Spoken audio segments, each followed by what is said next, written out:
Good morning. Good morning, and welcome to Surefire Saturdays. The boys and I have been so excited about planning this broadcast, and it's because it is an American Thanksgiving special. That's right. Bowtech is bringing you all of the best recipes. We have wild turkey, and we're going to be stuffing it with a venison sausage. We also have buttery bourbon pecan pie. Honestly, there's so many recipes. We got the papers. We got to remember them. That's how many recipes. We got a fistful here. But listen, before we jump into the food, you can't miss this opportunity. You've got exactly 20 minutes left to enter to win a Bowtech round. Brand new Bowtech round, just released. This is a bow that is a perfect balance of precision and technology. And for me, you put it in your hand and it is, well, it's a little bit like butter. It is just so smooth. It's beautiful. It's honestly going to take your hunting into a new realm. That's how great this bow is. It's honestly amazing, and you got 20 minutes to make it yours. So how do you do it? You have to text if you're in the United States. Now this is a U.S. broadcast, United States Thanksgiving, American Thanksgiving. So we have a great giveaway. Text CHEF, that's C-H-E-F. Text CHEF to 77453. That's 77453. We will be announcing this live right here in about 20 minutes. I'm going to get a text from the team at Bowtech, and they're going to let me know out of the entries, the thousands of entries, the thousands of archers out there. Don't miss this opportunity. You're going to love the new round. We won't even be saying it. We got my two little sisters, two little cuties coming on to announce who's going to win this bow. You guys are going to love them. Okay, let's go through the recipes. So this is what you can expect. Now this is going to go on. You're going to want to get a cup of coffee. Remember, Surefire Saturdays, we are taking Saturdays back. We warned you. Remember last week we made that bread. We said to make it, grab a cup of coffee, and grab a seat. That's right. We went live to Instagram just before this, and a guy was actually in the tree stand. He made a comment. He said, "Who else is in the tree stand right now?" In the tree stand. So we got guys in the tree stand. We're going to be watching for deer out here this morning. But listen, let me go through this. So you're going to want this. Now these are great recipes, but they're equally great techniques. So if you've had any frustration with turkey, with stuffing, or anything in between, this is the show you're going to want to watch. Bookmark it, go to YouTube, follow this, and don't forget, enter to win that bow. So we got wild turkey, and then I'm going to teach you my sourdough and pumpernickel stuffing. So this is a stuffing.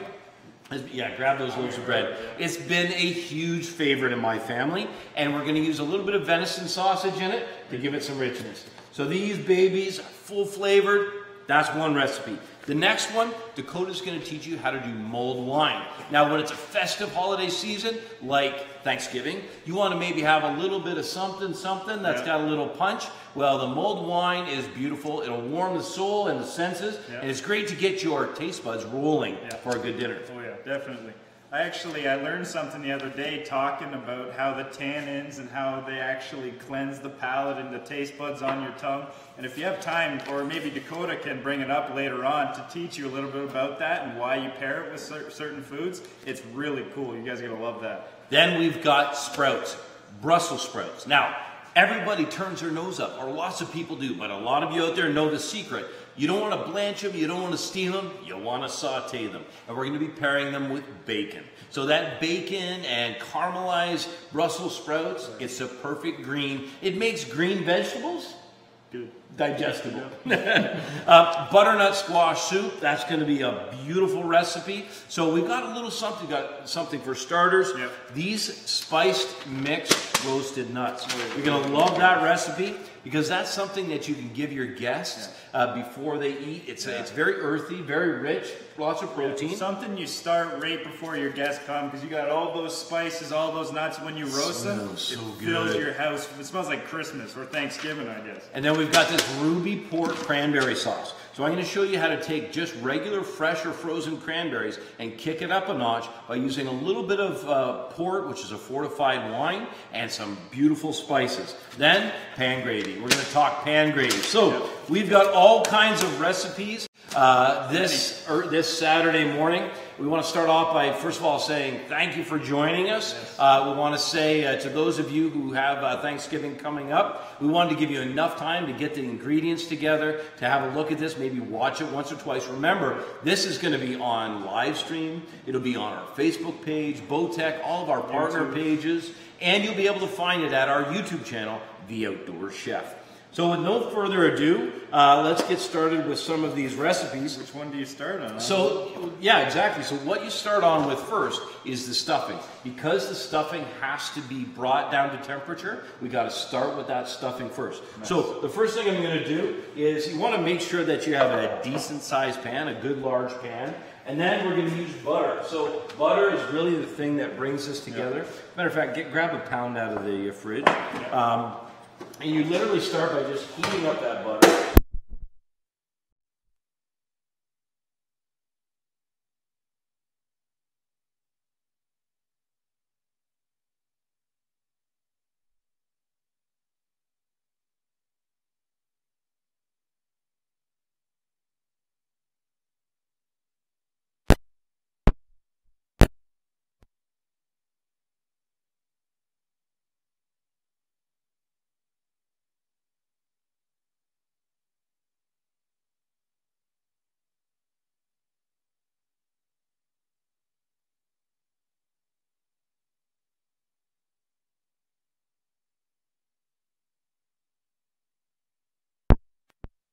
Keep clicking along here.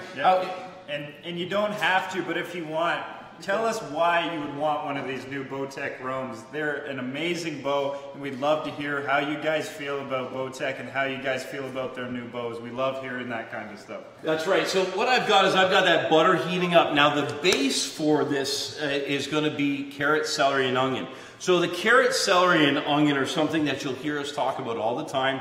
It's a great flavor base, but what I like to do is in the stuffing, I like to use the heart of the celery. Yeah. So what I do is I keep these sides. These we can maybe use for soup or for stock or something else later, but it's that heart of the celery that I want. There's a ton of flavor in there, and I want to transfer all that flavor into this stuffing.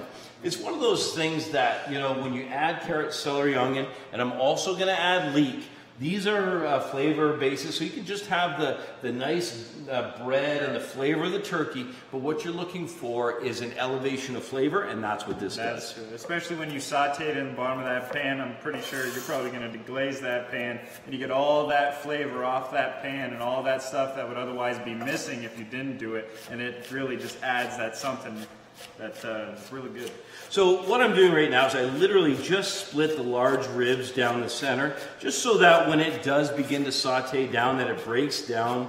We want bite-sized pieces here. As a matter of fact, these are flavors that can almost disappear. Yeah. They can just be in the stuffing. We don't even necessarily want to see them. Yeah. We know that based on the flavor profile, that they'll be there. Yeah. You want me to start cutting up that bread? Yeah, that's a good idea. Yeah, so what we'll do with the bread, yes, I'll get you a cutting board here. What we'll do with the bread is we want to make sure whenever you're doing the bread, you don't necessarily, you know, I remember my mom would always kind of panic that she hadn't put the bread out to really dry out. And when you're using a light bread, like a very kind of typical bread, that's that's somewhat the case. But in this case, with these really heavy breads, they really, really stand up. They're so dense and so hard. I mean, this is so the sourdough, there's two different flavor profiles here. So the pumpernickel is very bold flavor. Oh yeah, definitely. Yeah, tons of flavor here. The sourdough, as you know, if you think about like a classic sourdough, San Francisco sourdough, you know that's got, it's slightly tart, it's very dense, and it's very, very nice to work with when making the stuffing.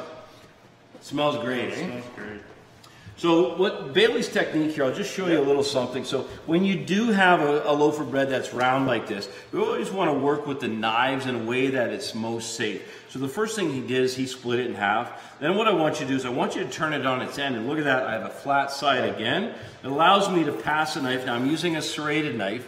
Serrated knife is perfect for bread and very important to use so that you can pass it through and you just use a sawing motion.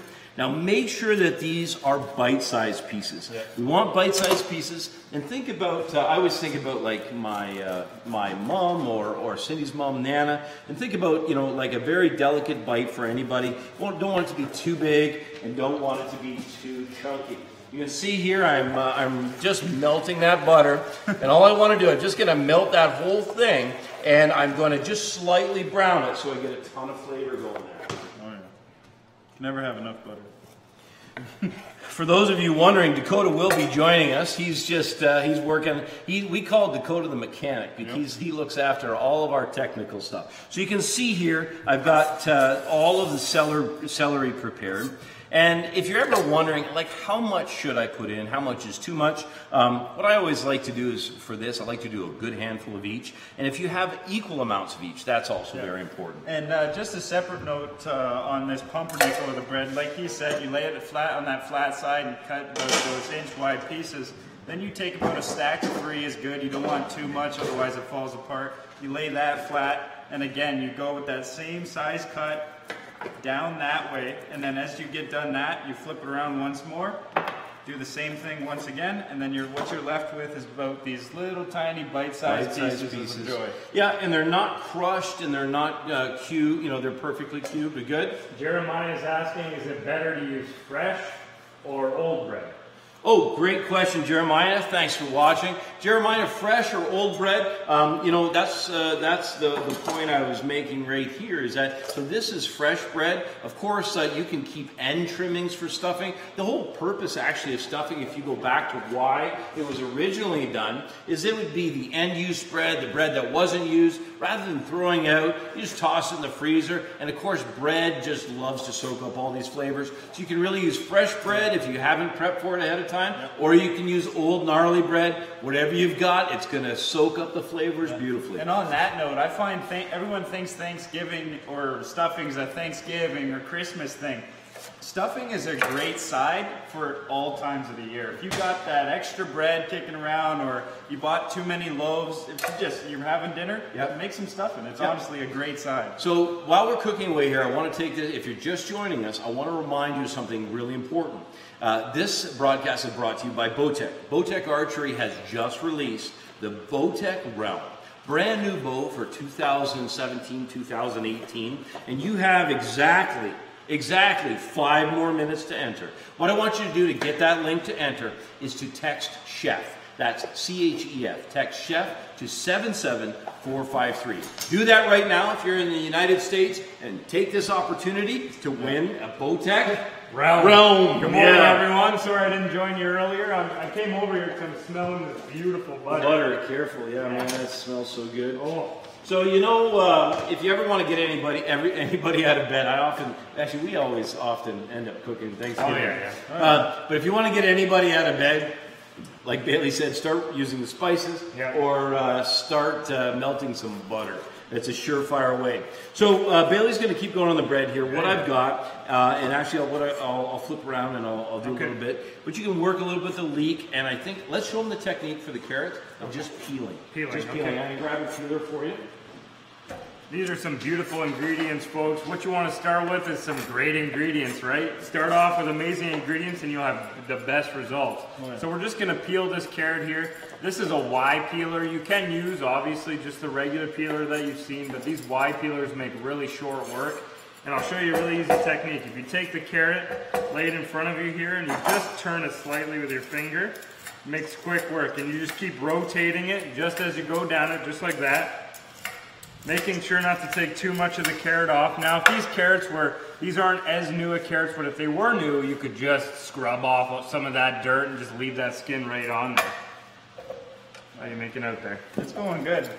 Another note about the bread is it takes a little while to cut up, so if you have guests over and you're a little busy, this could be something you could do the night before and let it, like you said, get stale overnight. Well, that's a nice thing about doing stuff the night before, especially if it's something that can hold over.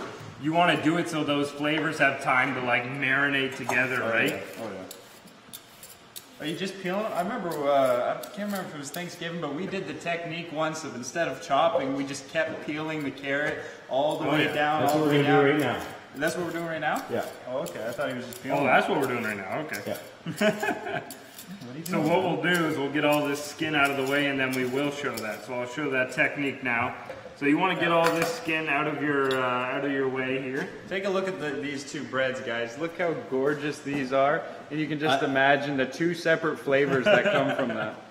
I got to jump in here for a second. I got to let you know, there's just 2 minutes left. So we are going to be giving away the Bowtech Realm. We're going to be giving it away live right here. But right now, there's still enough time for you to enter. Right. So this Bowtech Realm is something that you will covet. Something that you will carry with you for years. And archers, one thing I can tell you about archers, they're just like chefs. They love precision equipment. And the proper tools, right? In the proper field, tools in the kitchen. Proper tools in the field. So enter right now, text CHEF to 77453 and get the link so that you can have your chance to win. We'll be announcing the winner here in less than, I would say, about 5 minutes. 5 hot minutes and we'll be into it. So Bailey's got all of the pumpernickel prepped, and now he's into the sourdough.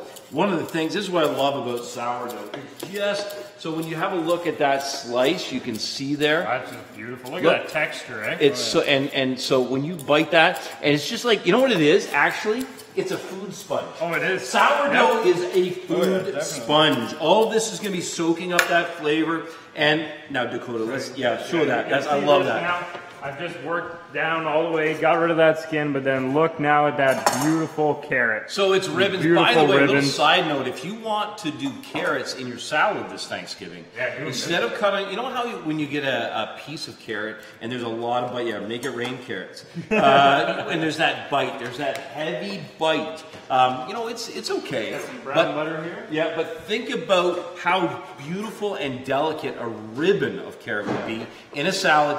Listen, put the knife away, get your peeler out, and use the peeler when you're doing carrots this holiday season. And in terms of presentation, you have your family over. It's always nice to impress your family. For the presentation side of things, to have like ribbons of carrots just laid over your salad. Well, look how beautiful that is. That is so beautiful. What we got there, buddy? So one of our viewers, Josh Jacobs. Yeah, Josh Jacobs. He's been up since 1 a.m. because he just had a new baby girl. Did they name her? Congratulations, Josh. Attaboy. Nice. Did they name her yet? Not yet. Not yet? Okay. I can tell you, yes, Cynthia's a great name. That's my wife's name. Or Blair, that's my daughter's name. Or Grace or Blake. And Grace and Blake are going to be joining us here any minute. We're going to be announcing the winner of the brand new Bowtech Realm. Now, I'm going to take a second here. I'm going to put these are going into this beautiful brown butter. Everybody. You do say good morning? We're going to introduce Come on over here. Grace and Blake. This is Gracie. This is Gracie, and where's Blaker? Blake's grabbing her little stool so she can be seen. So we got just a few minutes left here. So Thanksgiving is all about family. So this is Blake and this is Grace, and they're my two youngest. So Grace, you were shooting what's the name of your bow again? Edge SB1. And it's a diamond bow, right? Mm-hmm. Yep. So you like shooting your bow? Yes. Yeah, you do? Okay. So anyway, you guys get out of here. Like most of the time, getting them out of the kitchen. I'll call you back. We got to keep working here. Remember, we're doing an American Thanksgiving special here. Right now, Bailey's working on the base for that stuffing. I'm starting to saute these carrots over here. And so this technique of ribboning the carrots first of all, it makes it really easy. And all you do is just the way you would peel the outside, you just peel and turn. And what happens is when you're sauteing this, it'll break down and it'll be just beautiful, beautiful flavoring. Take another look at this stuffing, guys, now that it's all cut up in cubes and in the bowl. you can imagine that once we put all this beautiful flavor on top of it inside the turkey, all those juices go inside, soak up in the oven, and just imagine how good that's going to taste. I think we need an adjective generator. You know that? Because everything is beautiful. It's beautiful. It's a beautiful morning. It's a beautiful recipe. They're beautiful ingredients. So the carrots are going in, and now I'm going to take this big handful of celery. Holiday games, Mad Libs. Yeah, exactly. Celery going in. We got this, buddy. Okay, celery in. And so we're just going to keep cooking that down. And this is one of the really important things. So I want to talk to you a little bit about food safety. The number one thing, and this is something I want you to share with everybody, there's a couple things about turkeys. Now, I'm going to bring out a couple of these birds. So I got 2 birds. We'll be going into a little bit more detail here shortly. But with these birds, you want to make sure to keep them refrigerated. Now, we have one turkey that is a wild turkey, and we also have a commercially produced turkey. So I'm going to show you the differences in the anatomy very quickly. It's very easy to see. It's visible. But when you're preparing turkey, how you care for it in the beginning is very important. The reason we're getting this stuffing out of the way, and a mistake a lot of people can make not knowing, is they'll put warm or even hot stuffing into a cold bird. And here's the problem with that. With the long cooking period, what happens is that the outside of the bird begins to cook, while inside you have this thing where the temperature is not in a food safety zone. So you need it either below 4 degrees, or what's Fahrenheit of 4 degrees again? 40, like your refrigerator keeps it, or you need it above about 70. So it's either got to basically be cold or it's got to be hot. Anywhere in between for an extended period, and you can have bacteria grow, and that's what causes foodborne illnesses. So what I want you to do is I want you to make sure to get your stuffing out of the way. Even doing it the night before is a brilliant idea, because what you can do is you put it in the fridge, and then you can rest assured that when you stuff the turkey, that it's ready to go. We've got people asking what the score is on this celery. They're saying it's like a Boone and Crockett 250 or so because it's so big. Okay, sorry, you had me completely lost there. there. Sorry.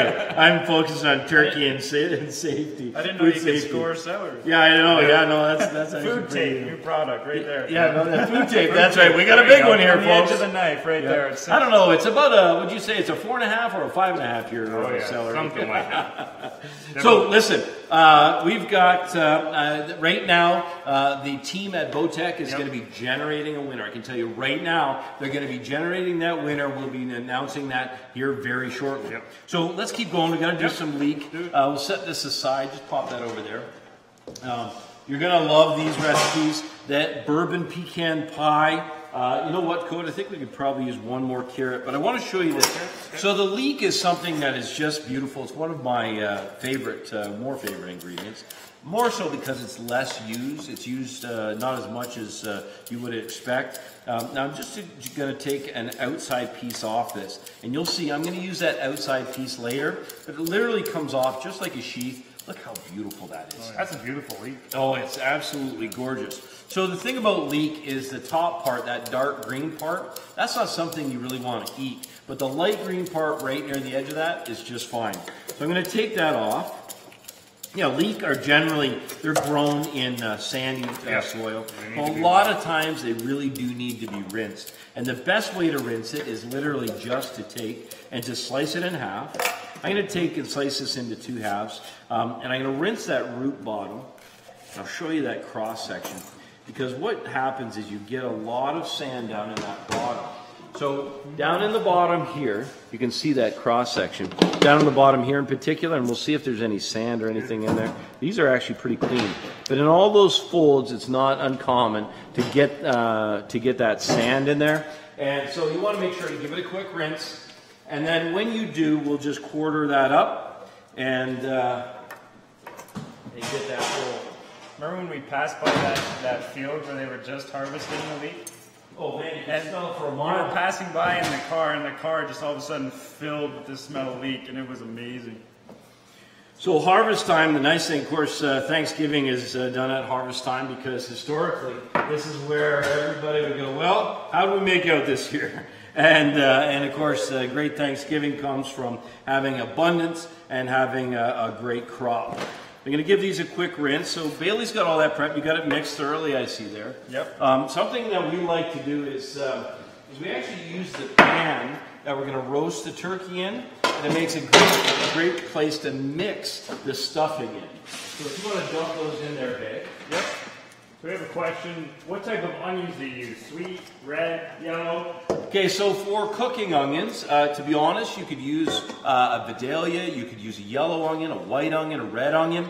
You're going to really have for this, you're really going to want to use, red are typically used for fresh recipes. Red would work, but what I'd rather use is a Vidalia, a white, or just a common yellow onion will work the best. They store really well, and they're extremely easy to work with. And they taste really good. And they taste really good.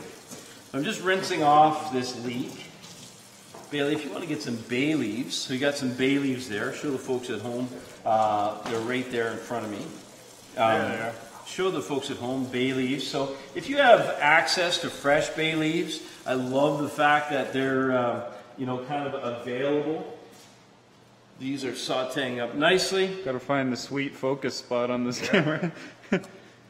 So these bay leaves, you can put bay leaves in your beer claw and stuff like that. And we've said many times, it's one of those things that you put in and you don't really think it's going to do much, but once you put it in, you can taste the difference. The taste is incredible. So we're going to be giving away that bow soon, guys. I may or may not have the winner in hand, but we're just going to wait a little longer. But at the same time, guys, be sure, who's out there, who wants to get a bow for someone for Christmas, right? Like, another great brand is Diamond Archery. They have bows for everyone, from your kids. Grace did a video last week with her Diamond SB1. Hey, go grab Grace's bow so she's got it. But it's great. They have bows from everyone, from Grace. She's 9 years old, all the way up to people of ages. You can never stop hunting. I'm sure there's some 95-year-old hunters out there somewhere, right? Absolutely. Yeah, so Diamond has also, they've got an exciting giveaway that we're going to tell you about at the top of the next hour. Yeah. So you're not going to want to miss that. Also, our good friends at Excalibur Crossbows, we also have another exciting giveaway to announce later on in the broadcast as well. So I'm just slicing up this leek. Again, keeping in mind that I don't want big chunks of leek. So I want nice, delicate, you can smell that. It smells, the smell is very bright, very fresh. So that's your bow. Now, Jim Bernberg told me you never hold the bow, you always hold the bow like this, and you hold it in the air like this. This is a great gift for Christmas because Grace has this, and like she said in her video, this will be the last bow she ever needs to buy because this bow is adjustable from 7 pounds to 70. Yeah, so that honestly blew my mind that they had that big of a range from 7 pounds to 70. That means like anyone from Grace's age to me can go all the way up to 70 pounds of draw. But even for Grace, for target, when we first started, we set it very low, and what happens is, it's a little bit like working in the kitchen. Well, yeah, it's a confidence builder. So you've never slung an arrow before, and you're like, oh my gosh, it feels like this thing's going to explode on me as it goes down. And then you realize you watch this 10-year-old girl begin to sling arrows, set at 20 pounds. I just have to bring this one in. I just got this bow. This is the BT Mag X, and honestly, guys, I fired this for the first time yesterday. I got it all tuned up with the new sight and everything. This bow is unbelievable, especially for a guy like me. I have a 29.5-inch draw length, and honestly, this bow, big speed. Honestly, I couldn't believe the size of the cams, how fluid it was. And honestly, it was just the perfect thing. If you're a little bit of a bigger guy and you have those longer arms, this bow is the perfect bow for you. It looks like a long bow. Yeah, I got it. Go ahead. I got to show you guys the beautiful medley of vegetables here. So, we've kind of adopted a U.S. military term, which is slow is smooth and smooth is fast. And I'm telling you this right now, what you're seeing here is what is so important about cooking. You need to make sure that you take the time to work out these ingredient bases. So as you begin to develop flavor like this, so as we continue to add these, what's going to happen is we're developing an incredible flavor base. So I'm going to keep going here. We can season that a little bit. Honestly, the mirepoix is the smell that'll fill your house for the day. Oh, it smells amazing. incredible. So the next thing I want to do is I'm going to do an onion here. Now everybody I know is waiting to hear from Bowtech, but we also want to hear from you to hear what you're cooking. And more importantly, let us know if you have any questions. If you've had any struggles in the past with any of your Thanksgiving dishes, right now is a great time to ask us. You know, we're professional chefs, been cooking for a long time and made a lot of mistakes and then figured out how to do it right. So here I've got the yellow onion. The first thing I'm going to do is I'm going to trim off the root. Now I trim off the root because if that's a fresh onion, that's where the dirt is going to be. I want to take and set that aside. The next thing I'll do is I'm just going to trim off the tip of that, just to make sure we've got a fresh onion. Slice it in half. And a flat side to cut from, so for safety. Exactly. So always working with a flat side, it helps a lot. And then I just literally peel one layer or possibly two, depending on how fresh the onion is. You can see how beautiful these are. So these would be new onions from our area here in Elgin County. So we're North Shore of Lake Erie, for those of you wondering. We're sitting here on top of on our new farm. Yep. It's the highest point in our county, so we have a really good view. And boy, I'll tell you, we sure are enjoying, for those of you who've been watching, we sure are enjoying the new farm. Can hardly wait to show you all the things that we're going to do in that field. Next year, you guys are going to be blown with the stuff we're doing out here. I'm so excited, it's not even funny. Yeah. So listen, this is the root bottom and this is the top. What you want to do is you want to slice with that root tip away from you. What happens is the root tip will hold all of those petals. They're really petals. It's a bulb. It'll hold all of those petals together. Literally just slice it like this. Good sharp knife is really important. Yep. And then a bisection. What I'm doing, or a cross section, what I'm doing here is I'm literally just making a fine dice, yep, or a brunoise. So this is something that will make sure that there's no large bites. I take the time actually to make sure that each one is done uniform. And the reason for that is I don't want to have any big chunks. I want to make sure I've got nice bite-sized pieces. And then you can see at the end, I just simply discard the root, and I've got beautiful diced onions. And it's a lot cleaner, a lot safer. A lot of people to make little cubes. They'll set the onion down and chop it a bunch of times like this. And it's kind of, I myself have actually cut my thumb doing that once. Yep. Back before I knew. And this is just a lot safer. And you get that really uniform technique. And again, that's really important if you're doing something, say, like a mirepoix, to do all those things in uniform cutting size so that they all cook at the same time. They're all done at the same time, so you don't have a hard carrot and a soft onion. That's never good. No. Okay, so onions going in. Smells amazing. So now it's important to talk about seasoning. Because we're going to be seasoning in levels, you might say to yourself, well, I'm going to season the cavity of the bird, or I'm going to season the outside of the bird. Keep in mind that the turkey is very big, very large protein, lots of thick meat. So we want to make sure we get that flavor all the way through. Now, now you might use a poultry spice or poultry seasoning. Yep. The poultry seasoning, the main ingredients are sage and thyme and rosemary. So of course you can use fresh as well. What I want you to do, Bay, is I want you to take from this. And I do a couple things. I'm going to put some inside, but I'm also going to pick these leaves. Literally going to take and pinch them, taking the stem off, and I'm literally going to rain those down in here and add that. Yeah, I love the pop of freshness that it brings. Yeah. So do a couple of those. And then what Dakota's going to do is he'll strip off. So you have a couple different varieties of thyme. Some thyme is very woody, and you don't want to put that stem in at all. Yep. This is actually a variety that I can take, and I'll show you the difference. It's quite soft, so I can actually cut the stem as well. And I'll tell you, the stem on these is just as fragrant as the leaves. And I'll just make sure that it's down into like little bite-sized pieces. Here's something that you would see. This is a piece that's a little bit more woody. Yep. You'll see that kind of woodier area on it there. And I'm just raining this now down on top of the bread. We've got all kinds of flavors going here. I want to show you another technique. Today is all about technique. So listen, if you're just joining us, grab yourself a coffee, sit down, grab a notepad. We want to have this conversation with you. We want to show you all kinds of really great techniques. I'd like to thank everyone for joining us. We're going live to over like 15 pages right now, and we're just getting, can we answer some questions? Yeah, let's answer some questions. We're getting lit up with questions here, Okay, guys. let's go. Okay, here we go. Should I cook a turkey in a bag to hold the juice? Actually, it's a great point because putting it in a bag would, of course, contain it.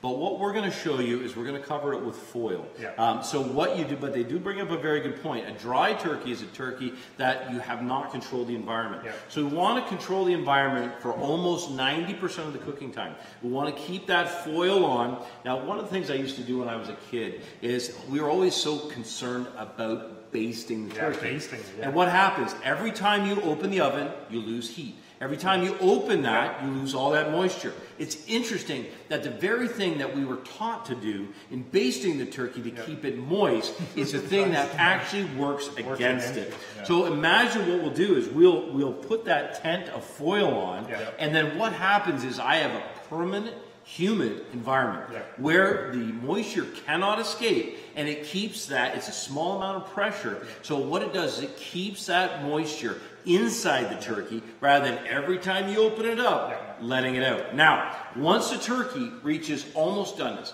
so at about, there's maybe 30 minutes to go in the cooking, then we'll take that top off and just let the heat That crispy skin. golden crisp it up. Want to make sure that's done, and that's a great time to baste. And that being said, we had another question talking about cooking the turkey breast side down, so we are not going to be doing that. We're not going to be doing that. Breast side down, breast side up, both will work. All I can tell you is that some of the logic there is that because the breast cooks sooner, that if you put it upright, that the top will cook faster. The problem with that thinking is now with convection ovens, you have completely even heat throughout. Our Fulgor Milano range, any convection oven will get heat throughout the entire roast.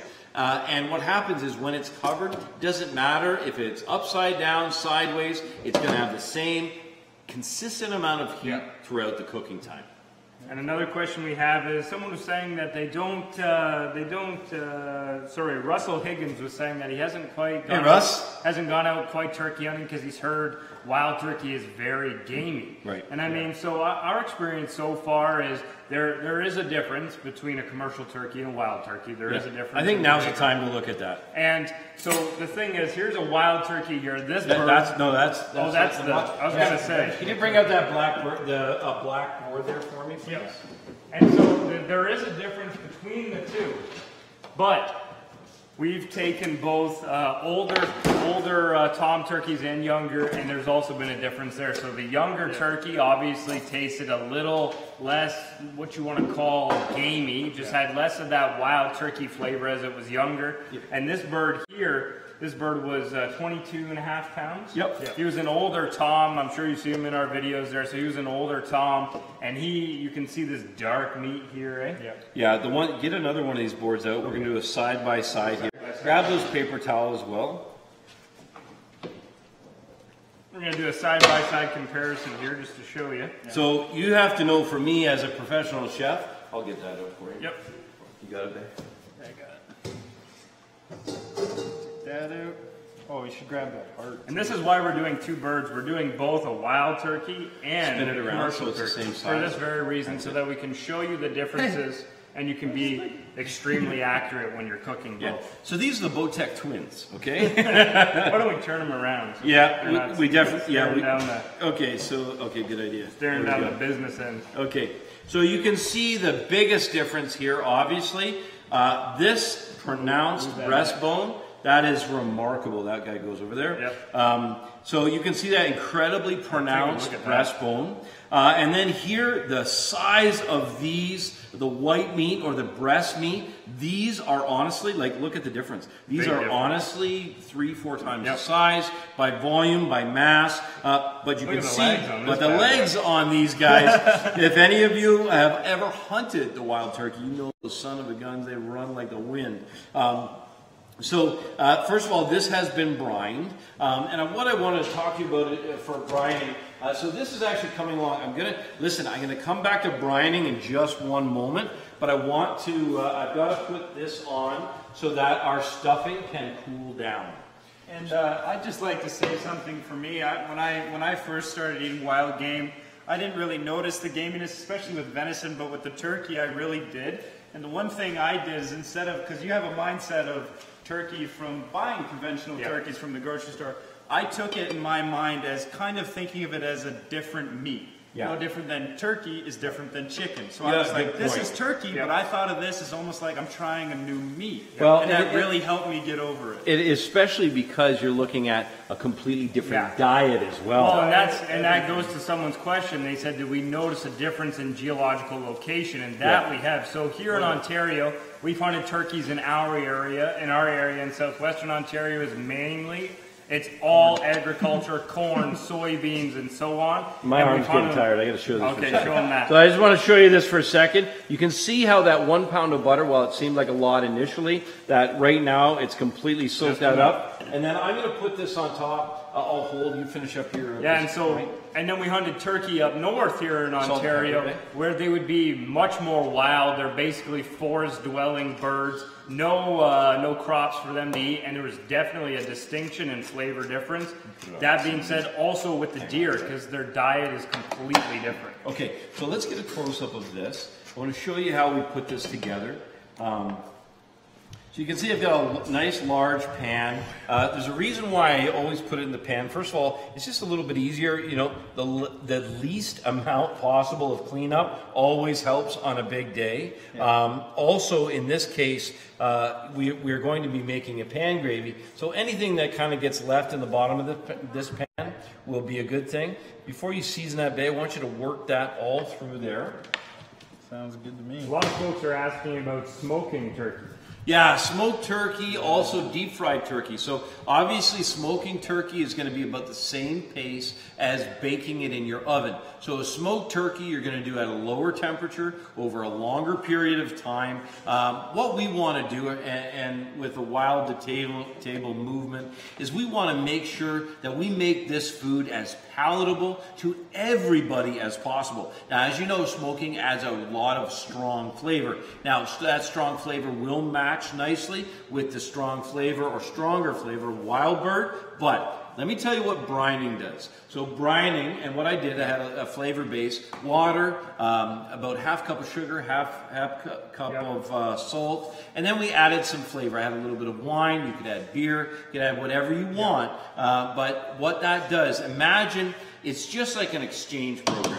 So you take the more intense flavor of a wild bird, and you take the brine, and what happens is they exchange. So a little bit of that heaviness will come out of the bird, and a little bit of that briny, beautiful, flavored liquid will go into the bird. What happens is you mellow those flavors. And that was the perfect, someone asked, did we inject this turkey with any flavor, right? No. So we didn't inject it because we're going to basically be stuffing it with this beautiful medley of flavors, and that's basically going to inject it anyways. Yeah, so injecting the bird, the thought's there with an injector needle. You know, obviously, if you have a real potent mix to inject into the turkey, that can add flavor. But, you know, it's a little bit of, I can tell you with this recipe, it's really not necessary.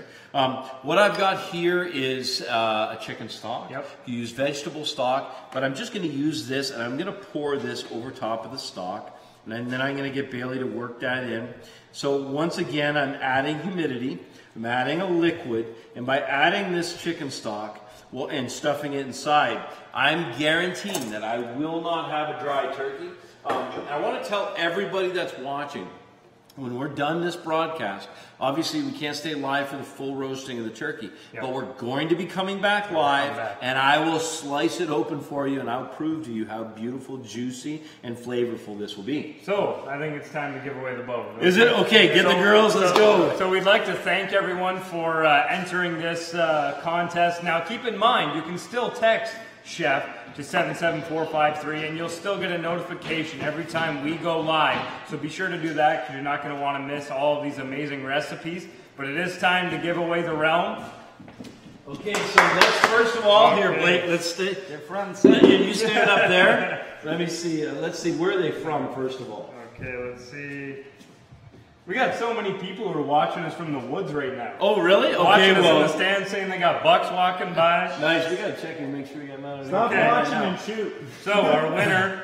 Okay, hold on a second. Yeah. So they're from Pennsylvania. From the great state of Pennsylvania. What's Pennsylvania? What's the license plate say? Pennsylvania is somebody from Pennsylvania. Tell me the state saying. Come on in here. Okay. So the winner's from Pennsylvania, and this is not the actor. No. Okay. What's that? Okay. Say. Don't say it. I'm gonna tell you something. Ready? Say it nice and loud. 3, 2, 1. George Burns. Right there. One more time. George Burns. George Burns. George Burns of Pennsylvania. Of Pennsylvania. You are the proud new owner of a Bowtech Realm. And we want to say, what's that? Congratulations. Congratulations. And you're going to love it. Yeah, we want to say happy Thanksgiving and congratulations. Yep. Now, for those of you who are still watching, don't you go away because we have diamond bows to give away. Yep. We've got Excalibur crossbows to give away. Yep. And we're going to tell you, once we get these birds stuffed and in the oven, we're going to tell you how you can win those bows and crossbows. Thank you, girls. We'll see you in a little bit. Here, take your stool with you. Okay, so now, Bailey is going to season this with some salt and pepper. Again, if you're enjoying this broadcast, throw some hearts, throw some thumbs up. Let us know that we're doing a good job. We appreciate it. I just thought of a really cool idea. I haven't run it by you guys yet, but I'm just going to say it. Next week is actually Thanksgiving. Yes. And all of you watching are going to be cooking. And I want one of you guys to send in one of your favorite Thanksgiving recipes. It could be anything. Yeah. And I want to cook it next week on Surefire Saturday. Yeah, that sounds I think good. that'd be really good. Since you're doing that, what we'll do actually, tell us if you make some of this that we show you today, send us a picture, tag us on the Outdoor Chef, tag us, and next week we'll pick, you have to tag us, we'll pick a winner and we'll give away a pair of Vortex binoculars. Vortex binos, that's what we're going to do. Yeah. We're going to give you a pair of Vortex binos, but you got to work for it. We want to see your bird. We want to see your recipe. Yes, you see me. Yes, we want to see and we want to hear from you. Tag the Outdoor Chef in your picture of your Thanksgiving dinner. I feel like we're on the Oprah show. We're just giving stuff away. That's for next year, right? Okay, let's get back. Let's focus let's get here. back to work. So the venison sausage, and I got to tell you guys something. You're going to be looking at this sausage going, that's not quite dark enough for venison sausage. By accident, I had the last venison sausage with my breakfast the other morning. So we're using a really good pork sausage right now, but I didn't want to pull your leg on that one. So Bailey, if you can split these open. Bowtech viewers are too smart. Yeah, I know. They would know. They would be like, hey, that's not venison sausage. So I'm just going to set these birds aside for a minute while we work on this. Yeah. This is all seasoned. That's all good. Everything's That's ready to done go. right in there. So tons of flavor going on there. We're gonna now these recipes. You'll see these. We'll make sure to have these posted. They're written and ready to go. We'll be sure to have these ready for you. I'm just gonna double check, make sure that while we're yakking here, I haven't forgot any ingredients. Yep, bay leaf. Okay, so what you do with your sausage is very, very simple. You literally just, rather than having the casing in there, and I'll get you to do this, Bay, you literally just open up that casing, take the casing off, and then what you have left is basically, for venison sausage, most of the time,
Who's the winner's name again? Yeah, we good? Yep. Okay, so sorry, a little technical difficulty there. So we're just now. So did the viewer's name go out accurately? Did everybody hear it, Code? Yep. Okay, good. So congratulations From the Keystone State. from the Keystone State. Thank you, Pennsylvania, the Keystone State. Congratulations again, Mr. Burns. I know you're going to absolutely love that Bowtech realm. So I'm going to turn the heat on medium-high. Want to saute up this sausage. Want to get enough. Make sure that when you're sauteing, you don't crowd the pan. We want to develop some really nice flavor and caramelize it at the same time. Get all that flavor going. We're going to tuck that inside our beautiful stuffing. So Bailey, that'll be the last one we do. And then we're going to get to, now because it's cold outside, what I'm going to do is I'm literally going to take and I'm going to set this stuffing out on the barbecue. And when I do, hey Cody, you want to follow me to the barbecue? I want to show you something that I got started earlier this morning. I'm going to show you how to do it in just a minute. But this butternut squash soup that we made, oftentimes, especially at Thanksgiving, your range is full. So you got a turkey in there, maybe you want to do a pie. So having a really good barbecue, and my Coyote Outdoor Living barbecue is my go-to barbecue. Having a good barbecue gives you an extra hand in the kitchen. So what I'm going to do is I'm just going to set this aside, and I'm going to let that cool down. Remember that, I want to get that below 4 degrees, below 40 degrees Fahrenheit, so that it's food safe when I put it in the bird. Now, and I don't know if y'all can see here, we're doing a Thanksgiving dinner, but it's like a perfect day for deer hunting out there. yeah, this is how much we love you. We're not in the stands. Excuse me. So let's have a quick look here. Now I put these in. These were in for about an hour and 20 minutes. Look at that. I mean, come on. This is absolute perfection. So you can see that you can use your barbecue as a convection oven. The shape of the barbecue, its radiant heat and the way that it moves around, it's a perfect place to do something like these beautiful butternut squash. So I'm just going to leave these on. This has just been turned off. So I'll let those cool down. We'll be harvesting that flesh in just a few minutes when we start to do our squash soup. Now, the pan is starting up over here, and all I'm going to do is just make sure to toss that a few times. We'll saute that up, and then I'll put that inside that beautiful stuffing. Just on a separate note, George, everyone on Bowtech saying congratulations. Everyone's happy for you, man. They're congratulating you on that bow. And Robin said Thanksgiving is his birthday as well, so happy birthday in advance for that week. Yep. No, It's his really? birthday, yep. And then we So George's birthday is on Thanksgiving? No, it's not George's. Robin. Okay, sorry. Sorry, okay. Then I you're really- thought you're not it that was lucky, George's dude. birthday. We really got it going on. Okay, and someone asked, is that smoked sausage? This is not smoked sausage. It's just a spicy sausage. So just, frankly, any sausage that you really enjoy eating will be a nice complement to this. So if you're taking notes and you want to see what's going on, this is a great time to grab yourself a coffee and maybe grab a pen and paper. Keep in mind, though, that all these recipes will be posted as soon as the broadcast is finished. And don't forget, we'll be coming back with a live reveal of every single recipe. So this sausage smells amazing. What I've got here is I've got fresh cranberries. You might ask yourself, fresh or frozen? I'm telling you, it doesn't matter. There's no need to thaw it. If you have frozen, dump them in frozen. These are fresh cranberries. I remember the first time I learned how cranberries are grown. Yeah. That was amazing to me. So fresh cranberries are going in. They've had a quick rinse. Now, we're going to go through this recipe. This is a beautiful. Can you find me the microplane? Yeah. So cranberries you've seen many times, I'm sure. Cranberry orange muffins, cranberry orange drink. Well, cranberry and orange go together beautifully. So what I've got is I've got a beautiful navel orange.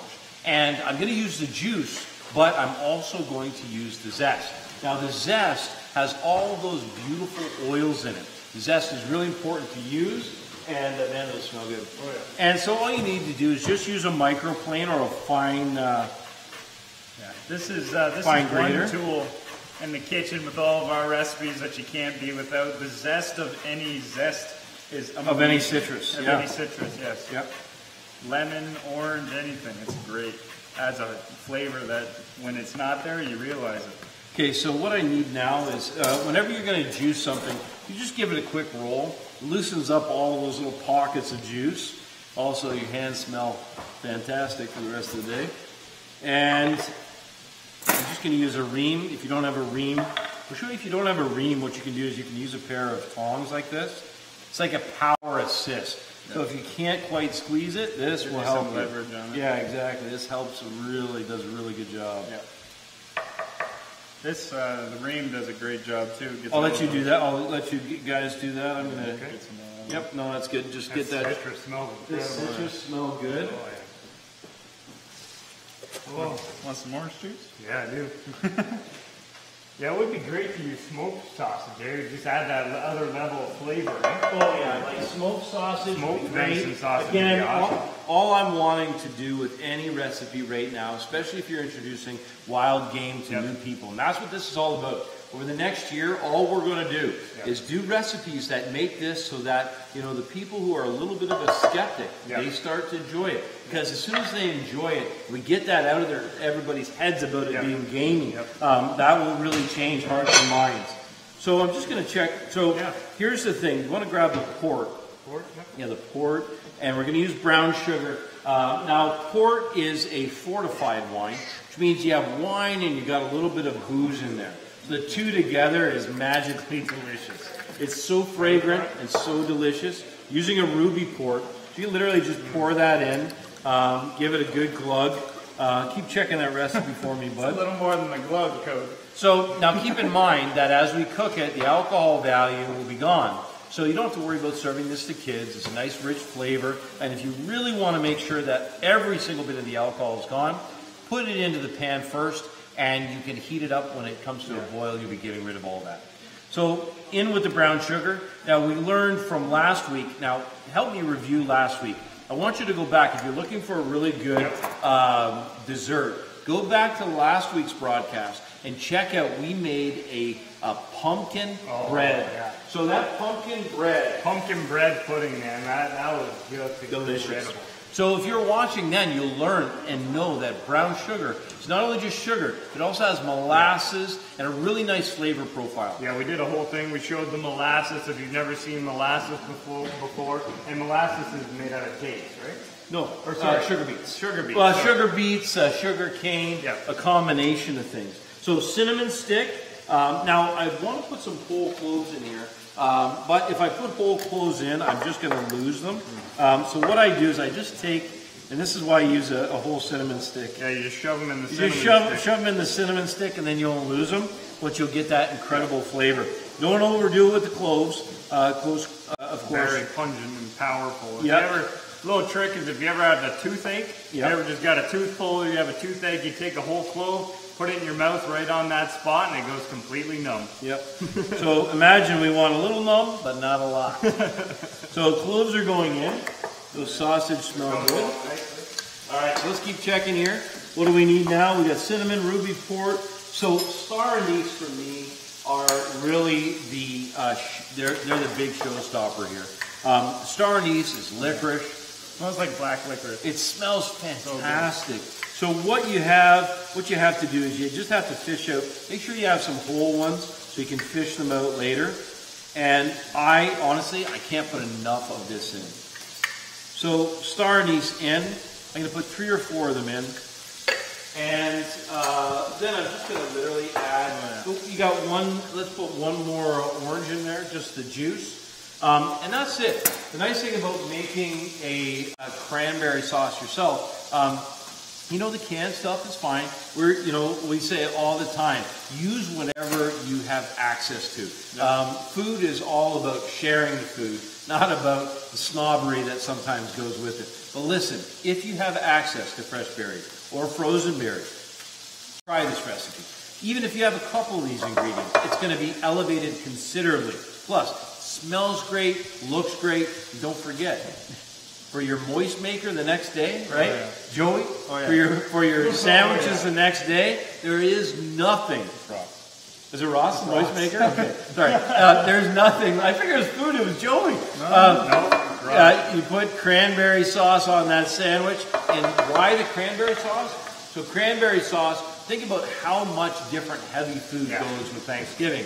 The difference, or the nice thing about cranberry sauce is slightly tart and slightly, a little bit bitter.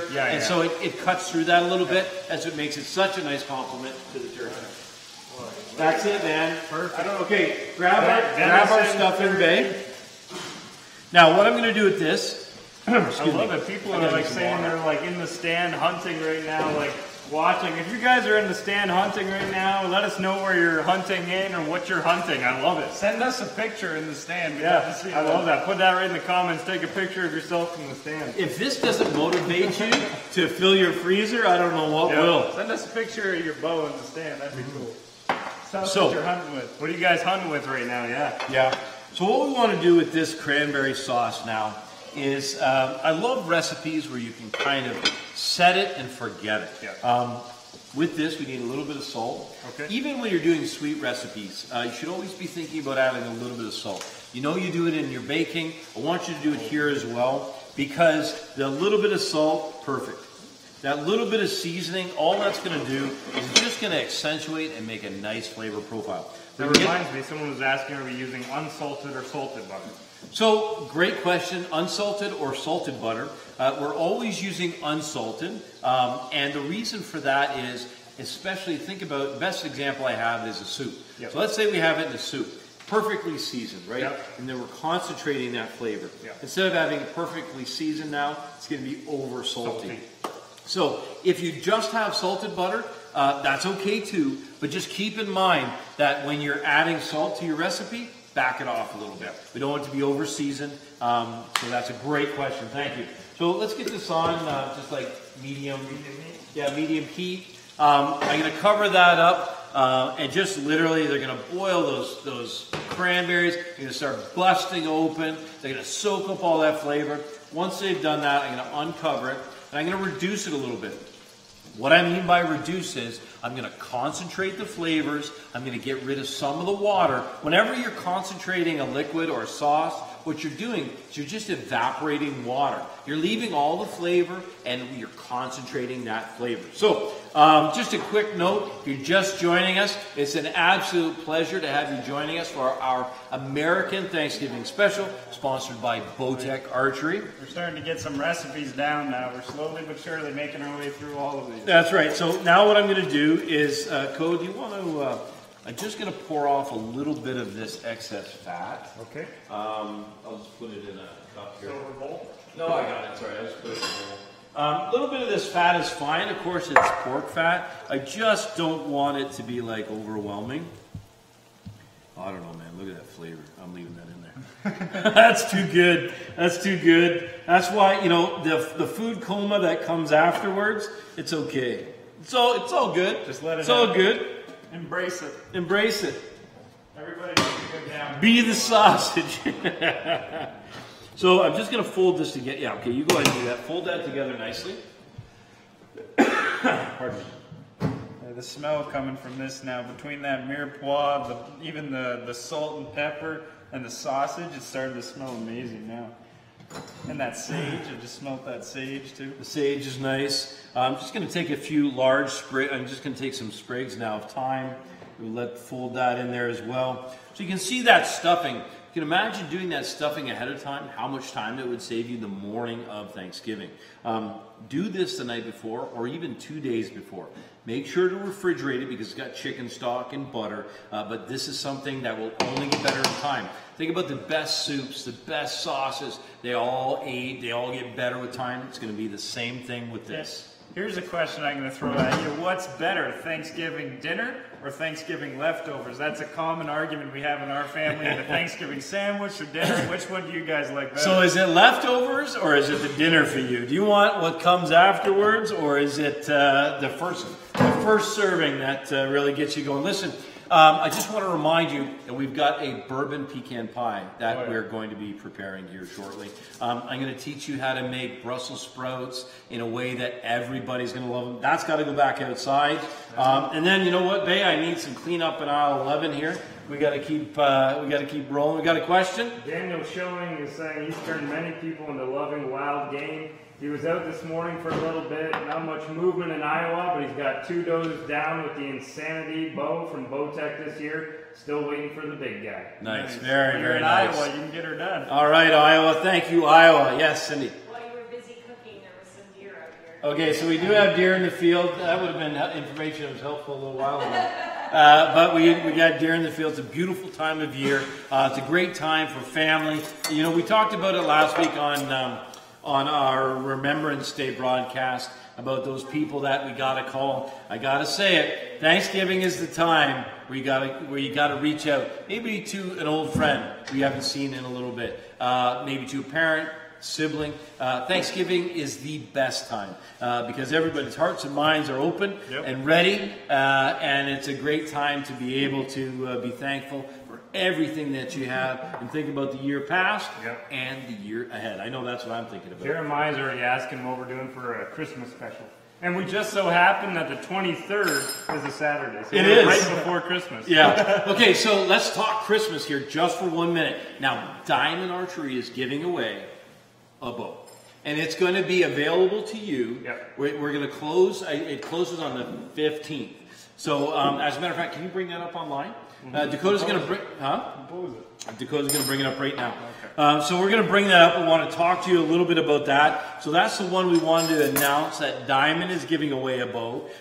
You know, Bowtech gives away bows, and they don't, you know, they don't do it super often. They do it because they're excited to share something. They're excited to get you excited about what they're doing in terms of the technology. I know the guys who've been working on this launch. They've been working like 20 hours a day. They've been putting their heart and soul into this because for them, it's about the life. Yep. It's not just about the bow, it's about what this bow and the other bows in the lineup do to make your life better, to make you better. Let's face it, as archers, it's all about precision, accuracy, timing, and the thrill of being a true craftsman. So, go ahead. I'm going to keep rolling here. You guys have been watching just a few of the people behind these bows over the past little while with their live hunts out in the field.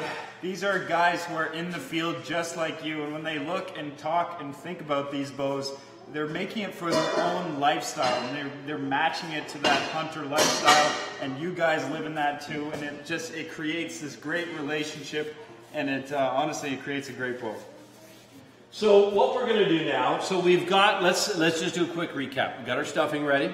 I've shown you the birds, the Bowtech twins. We've given away a realm. We've given away a realm. Now we're going to be talking about the Diamond giveaway, and that's a Christmas giveaway. And I'll let you know right now, the Outdoor Chef is going to go live for Surefire Saturdays, and we're going to do 2 Christmas broadcasts. The first one is going to be baking. Now, my grandmother, my mom, Cindy's mom, Cindy's grandmother, these guys, they were all, I was at an event yesterday, and there was all kinds of like sugar cookies and squares. We're going to do a baking segment. So this is one you're not going to want to miss. Following that, we're going to do a Christmas segment. So if you enjoyed today, remember, we're going to have one in the next couple of weeks. Tell your friends, tag a friend, and if you would, please subscribe to the Outdoor Chef YouTube page. That's where we go live all the time. So that bow giveaway, we're going to be giving away the Diamond Edge SB1, which is actually that bow that you saw earlier, which is Grace's bow. That's that bow that is good for a beginner hunter all the way up to an expert hunter. 7 pounds to 70 pounds. You know, whether you're target shooting at 7 pounds as a kid or hunting Kodiaks at 70 pounds in Alaska, it can get the job done. Yeah, do you know what? Yeah, it's compactness and it's light. Yeah. And we're going to be giving this away. The giveaway last date is December 15th, so you don't want to miss it. Look at that. And easy adjust too for the poundage. You know, it's just a great bow. Like Code said, 7 to 70. And it's just an all-around great bow. Grace loves it. She has absolutely no trouble for it. And as for a Christmas gift, if you've got young archers or an old archer, that, you know, it's just perfect. It's a perfect Christmas gift if you can give it up after you win it. So what I've got now is I just have some slab bacon. Oh, yeah. You can use pancetta. You can use, you know, any pork product will go actually really, really nice with this. You could use sausage. But what I'm going to do is I'm just going to use this beautiful, nice little slab of bacon here.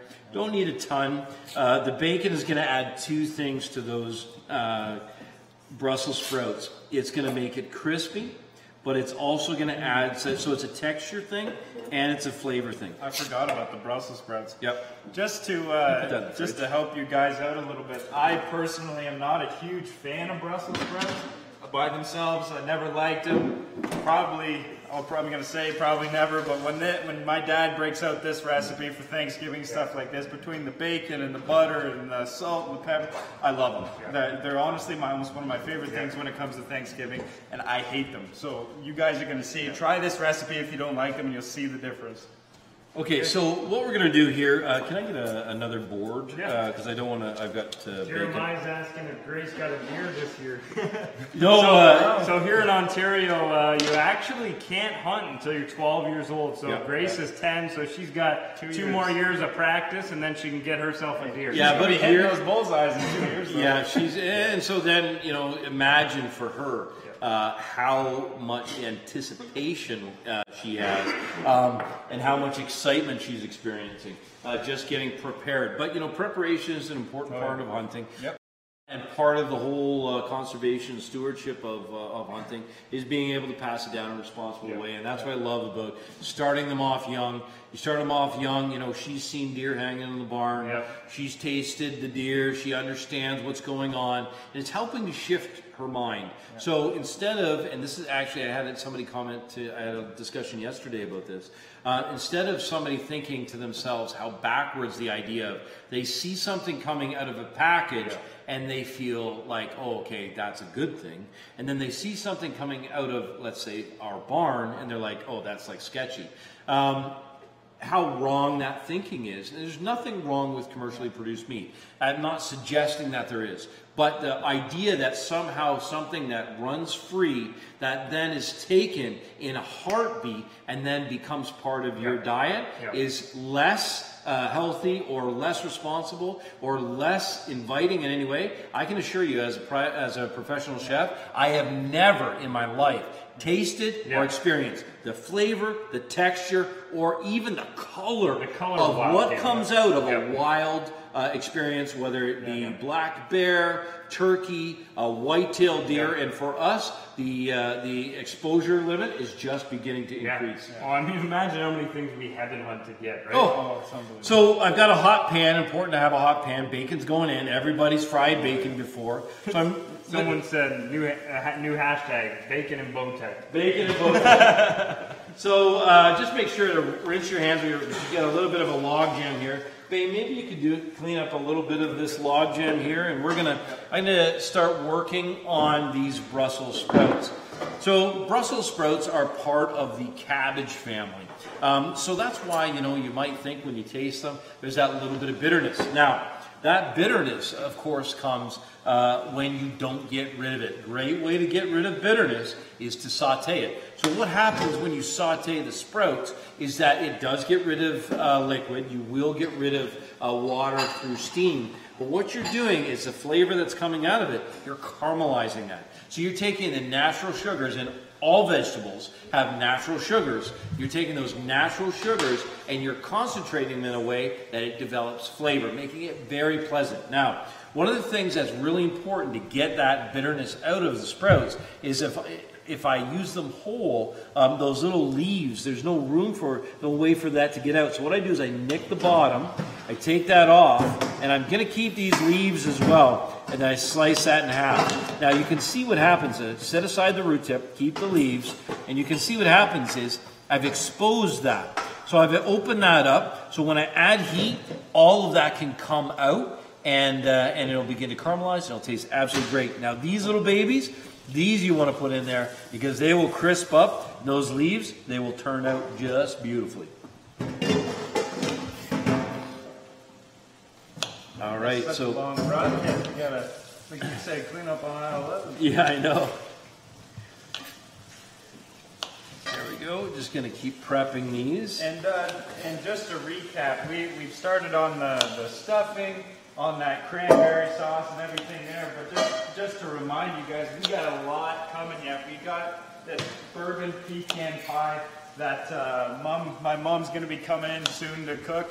She's just right over there. She's getting ready. What else we got here? We got the turkey still to come. We got, what else we got? We got, oh, the spice nuts are still to come. Spice nuts are coming. Those are going to be great. And we showed you guys these great vegetables here with that mirepoix. And if you have time, especially over the week, Thanksgiving's coming up next week, take the time, get out a notepad, go through, watch this again, and write down those specific things. Even write down the recipes. We'll be releasing them after, and just kind of watch. Yeah, so you can download and print them. And then, you know what? Just take the Outdoor Chef right off the top of that page and make that recipe your own. Get one of those little recipe boxes.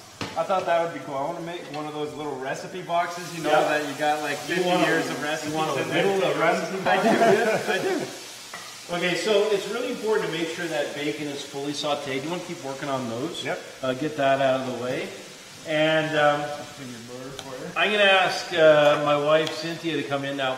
My wife is a pastry chef. So we've been basically begging her to come on because she is amazing. She's got great recipes, and I know you're going to love them. Now, this recipe is one that she's done for a number of years, and it's something that requires a couple steps. So I'm going to ask her to come on. We're going to do the first step. The first step is getting the dough ready. Now, if you don't and haven't had a good sweet or short crust recipe, this is going to be it for you. I'll let her tell you about it. So I just want to invite her on. So if you want to come and get set up over there, and I'll join you there. Bailey, grab the. Yeah, I bet you wish you Grab had the my camera and recipe box we'll- now. What's that? I bet you wish you had my recipe box now. Yeah, no kidding. So, ladies and gentlemen, this is my wife Cynthia. Happy Thanksgiving, everyone. Yep. Tell us a bit about the recipe. Well, I've tested many recipes, and this is the best one that I found. It's the perfect mixture of ingredients, and I know that it makes a perfect dough every time. It will never fail you. You'll never buy a store-bought dough ever again. Yeah, because that's one of the things, like, it's the pie crust, right? So there's these frozen pie crusts, and you're thinking, okay, oh my goodness, and again, no food snobbery. If frozen pie crust work for you and you don't want to do it, we get it, right? We get that. Yeah. We used to buy them. Think about for us, before we were chefs. Always. We bought them all the time because we think it's too difficult. Yeah. You're going to love this recipe. And it's ingredients you have always on hand. It's Simple flour, ingredients. sugar, butter, and shortening. I mean, everybody has that in their cupboard, so. Oh, I need my... You're going to get the butter? Okay. Out of the back, I need a large cutting blade for this. Okay. So we got a food processor. Now, the thing about this recipe is it can be cut together by hand, right? Like, you can do it by hand. You can do it by hand. Yeah. So if somebody doesn't have a food processor, that's the important thing with all of our recipes, is they have to be available and achievable with the minimum amount of equipment. So if you happen to be in a remote location, this is something that you can make. You can obviously travel with butter. Now, tell me a little bit. You pulled this out of the freezer. The reason that I use the food processor is because I find the best way to make this is with frozen butter and with frozen shortening. Right. So it makes it a lot easier to chop through it than, you know, if you're doing it by hand. But it's possible. So there's two ways. If you don't have a food processor, you can obviously use a cutting tool, or you can also use your hands. It's French. The technique is called sablé. You literally just run the butter and shortening through your hands. I'll go get it. You have too much cooking. You have that look in your eyes. Okay, I'll find it. Feels weird having Mom on the set. What are you doing? What are you cooking here? I'm cooking your favorite Yeah. bourbon. I don't know. I think Now, guys, if Yeah. you have any questions, if you have any questions about desserts, now is the time. Ask them. Ask away. Ask We me have all a these questions. professional baker in the house, right? Or what do you call yourself? Sorry, a pastry chef. Pastry chef. Hey, don't give your mom a hard time. All right, so we got the large cutting blade. And you watch that bacon there, buddy. Just a side note that I am going to remove the top from the cranberries. So I'm taking the lid off. Smell that? Smells incredible. Just the the lid alone. smells incredible. Yeah, it's amazing. So, one of the things, you know, I always get asked, so we've had the privilege of serving prime ministers, presidents, celebrities, royalty, you name it. It's been a great honor. But one of the things we always get asked is, what is the difference between, you know, kind of what we, you know, like everyday food and what makes really great food? What makes really great food is the right equipment, the right techniques, and the right ingredients. Now that cranberry sauce with just a couple little things is elevated dramatically. Dramatically. Okay. Do you want to come and smell this? I think you should come smell this. We have a guest. Yeah, you want to come? Yeah, come on. We've got a friend here. So you keep going. You have just honestly, because they won't believe us. So I'm going to start. It's the easiest recipe you will ever do. Say hi. It's 3 cups of all-purpose. So we're just doing that. Okay. Smell that. Oh my God, that's amazing. So, and Linda's a vegetarian, so we're trying to convert. We're trying to convert her. But I knew she would love the cranberry sauce.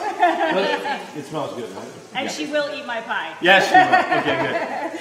Okay. So as you can see, you know, food is always a family affair. And it's great, you know, it's great to get big groups around. It's really important for kids to see this happening because kids love cooking. We got Nana, we got Papa, Rob, Linda, Grace, Blake. We got a whole bunch of people here. They're all enjoying the smells coming out of this. They're getting. Okay, so we're talking too much. Let her do her deal. Okay. So we start with 3 cups of all-purpose flour. People are asking how to make raised donuts. Raised donuts? Actually, if you join us, so raised donuts, That would be a good thing to do. No, for New Year's. So New Year's, I'm going to do a classic. I've got Dutch roots, so puffages, which are basically like an apple fritter. We'll be doing that, and we'll be celebrating New Year's with you, Surefire, our New Year's celebration. So if you want to know how to make donuts, it's the same principle. This one has raisins and currants and all kinds of beautiful things. Sorry, go ahead. That's okay. So 3 cups of all-purpose flour, a cup of just granulated sugar, and a pinch of salt. I didn't know pinch was a serving until my mom became a pastry chef. And then what I do is I just incorporate that together with a few pulses. There it is. Now, the bourbon pecan pie, how, tell me what stages this all comes in here. Well, you have to make your pie crust because pie it has crust to first? rest. So once that's combined, Why does it have to rest? just so that you can roll it out. If you do it right after, it will just fall apart. The best way is to let it rest for about 30 minutes in the refrigerator covered with saran wrap, or just put in like a Ziploc bag, flatten it out, and then put it in the refrigerator for 30 minutes. Okay, so butter going in. 12 tablespoons of butter, which is what makes it so yummy. So the reason we use butter and shortening is because butter brings flavor, but shortening will make it nice and flaky. So you're probably, very flaky. Yeah. So what happens is there's moisture. So in the crust, as the heat hits it, it will give you a puff. So it'll slightly, and it's the water escaping, creates a little puff. So, and then it creates that puff, and then it kind of bakes and freezes there. So what you have is you have all these multiple layers of air trapped in that pastry. So instead of being like a brick on the bottom, you've got this nice flaky texture. But the butter and that together make a beautiful combination. It's like the T4 mix of baking. Yeah. Yes. And I use 12 tablespoons of butter and a third of a cup of shortening. And then I just pulse it together like 12 times. Sometimes you have to do it a little more. You don't want to overwork your dough, because if you overwork it, it'll be so elastically, when you put it in the oven, it'll just shrink right back up. And if you ever had that where you do a perfect pie crust and it looks beautiful, and you put it in the oven, and then it just like disappears on you, and everything falls out all over? This bacon is done.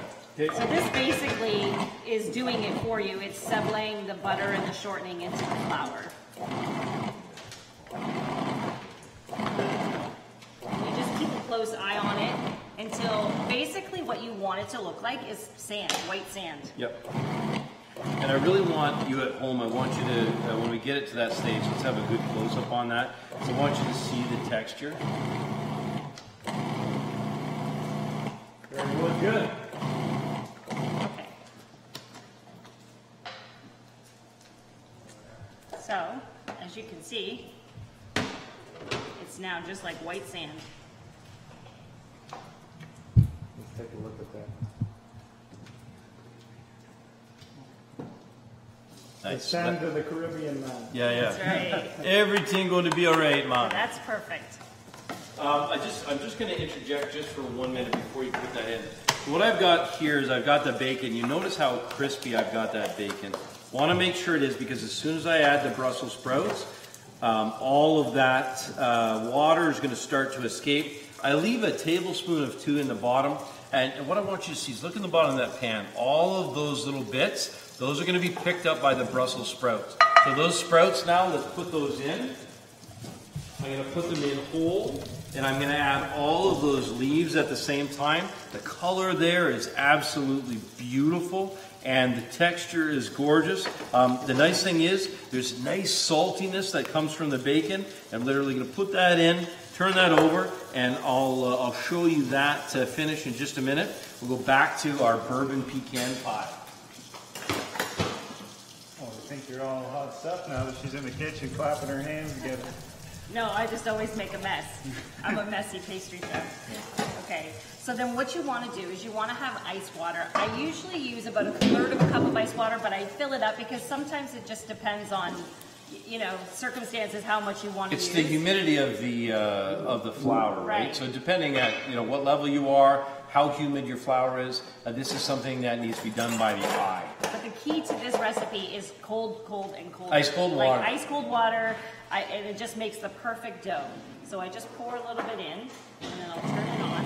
And this is really important. Watch how this comes together. It's very exciting.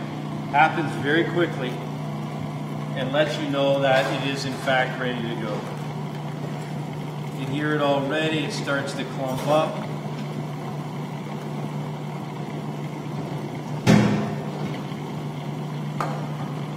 And it will literally form your ball right in there. So what's happening with that large blade is it's constantly cutting right now. Cutting through a hole. Well, that's nice. And it also, the bowl cleans up perfectly too. You watch and you wait and you be patient. Remember, this is a classic case of slow is smooth and smooth is fast. And as soon as she comes together like that, it's done. So you can see how a good, like this food processor, will make short work of it. And I feel like I'm in a commercial kitchen right now.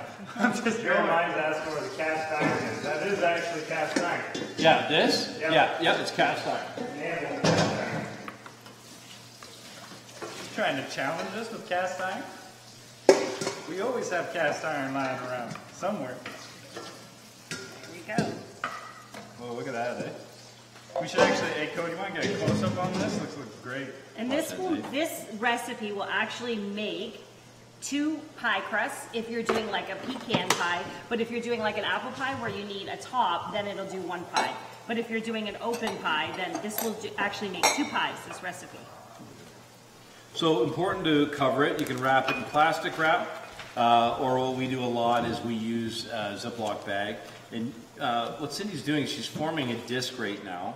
I'll get you a little bit of flour, babe. She's forming a disc right now. You want it as close to the size and shape of what you're going to be using as possible. And then it makes it so you don't have to roll it nearly as much. I'm going to flip it and then there you go. Rest on. Pat that down. Then we'll tuck it inside. So this is a perfect short crust or sweet crust. In it goes. Perfect. And then of course, beautiful. That's going to go in the fridge. That's going to go in the refrigerator. It's going to rest. We want to make sure. Another thing is that the reason I love this is you can also freeze it. Or it can stay in the fridge because there's no eggs in it. So it's actually food safe for a very long time. Yeah. So what we generally do is when we've got the ingredients out, we go ahead and we make 2 or 3 of these. Yeah. So while you're making it, you've got the extra. You put it in the freezer, and the next time you want it, it's ready to go, and you don't have to pull everything out. That can go away. So now that is resting, we're going to give that about 30 minutes, and then we will be back with Cindy for the finish of that. Coach, I'm going to bring this over. I want to show everybody at home how this is coming together. I'll bring it right over here. So if you're just joining us, thank you, and if you're staying with us, thank you for staying with us. We know this is a long broadcast. We knew it would be, and this is something we want to do for some time. We want to share some of these techniques with you and make your Thanksgiving a huge success. So if you can see inside there, all of these beautiful cranberries are starting to break open. So as they heat up, they start to break open. And then I've got the lid off now. So I'm going to leave that lid off, and I'll take it off the heat when I get it to the right consistency. So I'll just tip that towards you. You can see that. I'll show you that finish where it is right now. So you can see the consistency. Now, if you like all the texture out of the cranberry sauce, so you like it to be almost completely like a puree, you can put this in a blender, you can use an immersion blender, and you can get it completely silky smooth. For myself, I like the texture of the berries. The skin is just, always with our food, I always like to look at it and know exactly what it is. It's a great kind of little signal to what's going on in the pan. So I'm going to put that back on. That'll continue to reduce just. So we've got our sprouts rolling. Our dessert is well on the way. You know what time it is? I think it's stuffing time. Do you want to grab that stuffing? Yeah. So the stuffing now will have been cooled down. We've got a great flavor base going inside that stuffing. And now it's time to stuff the birds.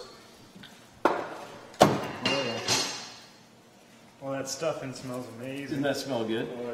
So let's do, the first thing I want to do is I want to talk about seasoning.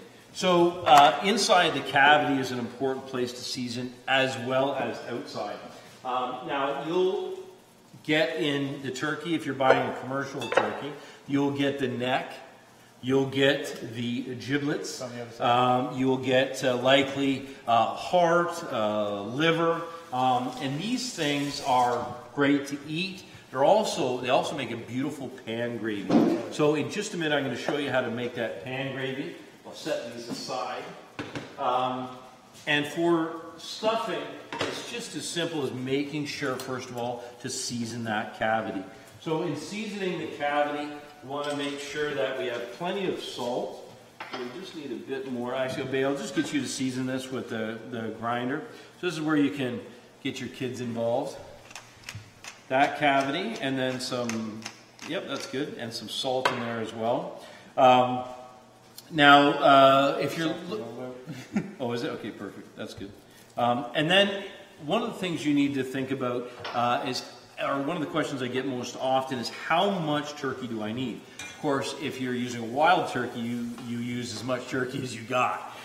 If you're buying a turkey, anywhere from 1 to 2 pounds per person is a good way to figure out volume.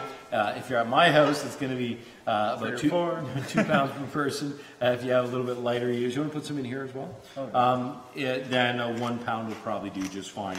Also for timing, what you want to figure in for timing is approximately 20 minutes per pound. So a 3-pound turkey would be an hour, but you know, a 12-pound turkey would be about 4, and so on and so forth. That's why when you have a 24-pound or 30-pound turkey, you need a good 8 hours, 6, 7, 8 hours to get it done right. You don't want to do it fast. You want to do it at a really good pace. So this is nice and cold now. Yep. So it's definitely refrigerator temperature. I'm just going to press it down a little bit. That looks so good. I know. It does. And then you see in that first fistful, what I've got is I've got that fresh thyme. We're tucking that in there. Some sage in there. there. Yeah, sage in there. You can see the beautiful, I can feel the sausages going in there. So you have little bits of everything. That looks so good, man. So there's a couple reasons to stuff the cavity. First of all, it fills out the areas in the bird that would otherwise, be vacant. The other thing is that it is a great way to get flavor, and it just makes perfect sense. As that turkey cooks, all those juices and everything, that bread just soaks it all up, and it tastes so good. Yep. So you can do a couple things. You can do like a chicken wing and tuck this back in behind, and that'll hold that in place. I don't know if you want to show that or not. Yep. Or you can also, if you don't have wings, you can just use a little piece of string and tie that back. Do you want to get the... want to show us there, Dan, what you're doing? Yeah, so I literally just tuck those arms back in behind. That'll elevate that, and it'll also hold that in position, okay? So the other thing we have here, you can see that the piece that would normally, I would tuck this in is gone. Yep. So if you can give me some string up there. And what I'm going to do is I'm just going to nick this off since it's out of the way. So this is actually, this will actually have a fair amount of fat. It also have, you see that it's got a bone in there, it's got some nice meat. So I'm going to put that in the gravy. Yeah, do you want to turn that off? Yeah, I'm just gonna Eric, you were asking if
So just a little bit of sound trouble there.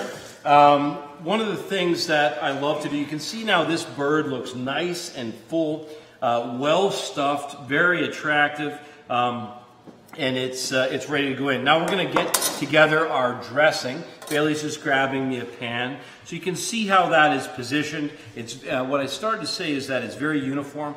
Tying it ensures that it's going to have uniform cooking. If the legs are kind of spread and moving about, what you'll have is you'll have parts that'll get cooked faster than others. As tight and as dense and as uniform as possible makes a lot of sense. So I'm just going to do a little cleanup here. How are we doing there, buddy? We're doing good. Jeremiah will be happy we got some cast iron on set. Okay, good. So with the cast iron now, what I'm going to do is literally just pack this in. I'm just going to arrange this. Now it's really important to add foil on top of this because I don't want it to dry out. Yeah. So with this, look at this. And what we do at the end is we'll take the dressing and the stuffing, and we'll actually combine the two and just make sure we have a ton of intense flavor. Oh yeah. How are we doing there on our live stream? Good. We're doing good. Good. So you can see how beautiful that is. You can also see why I said just go ahead and use the same pan, because this is where we're going to ultimately make our gravy. It's out of the drippings. Now what we need, Babe, is we need about 1 liter of water in the bottom of this. Okay. 1 liter of water. Chef, how did you learn to cook? quick question on how I learned how to cook. I attended culinary school at Le Cordon Bleu. Had a great classical French education, which kind of let me fall in love with Wild to Table in a special way, because what we're able to do is take some of those classic techniques, in this case roasting, and it allows us to show those principles in kind of a classic way. So thanks for that question, Jeremiah. It wasn't me. Oh, it wasn't Jeremiah? Jeremiah's always watching, so I assume it's Jeremiah. Any other questions there, Code? Nope. Nope? Okay. So what I'm going to do with this dressing is I want to get this covered, and a little bit of foil.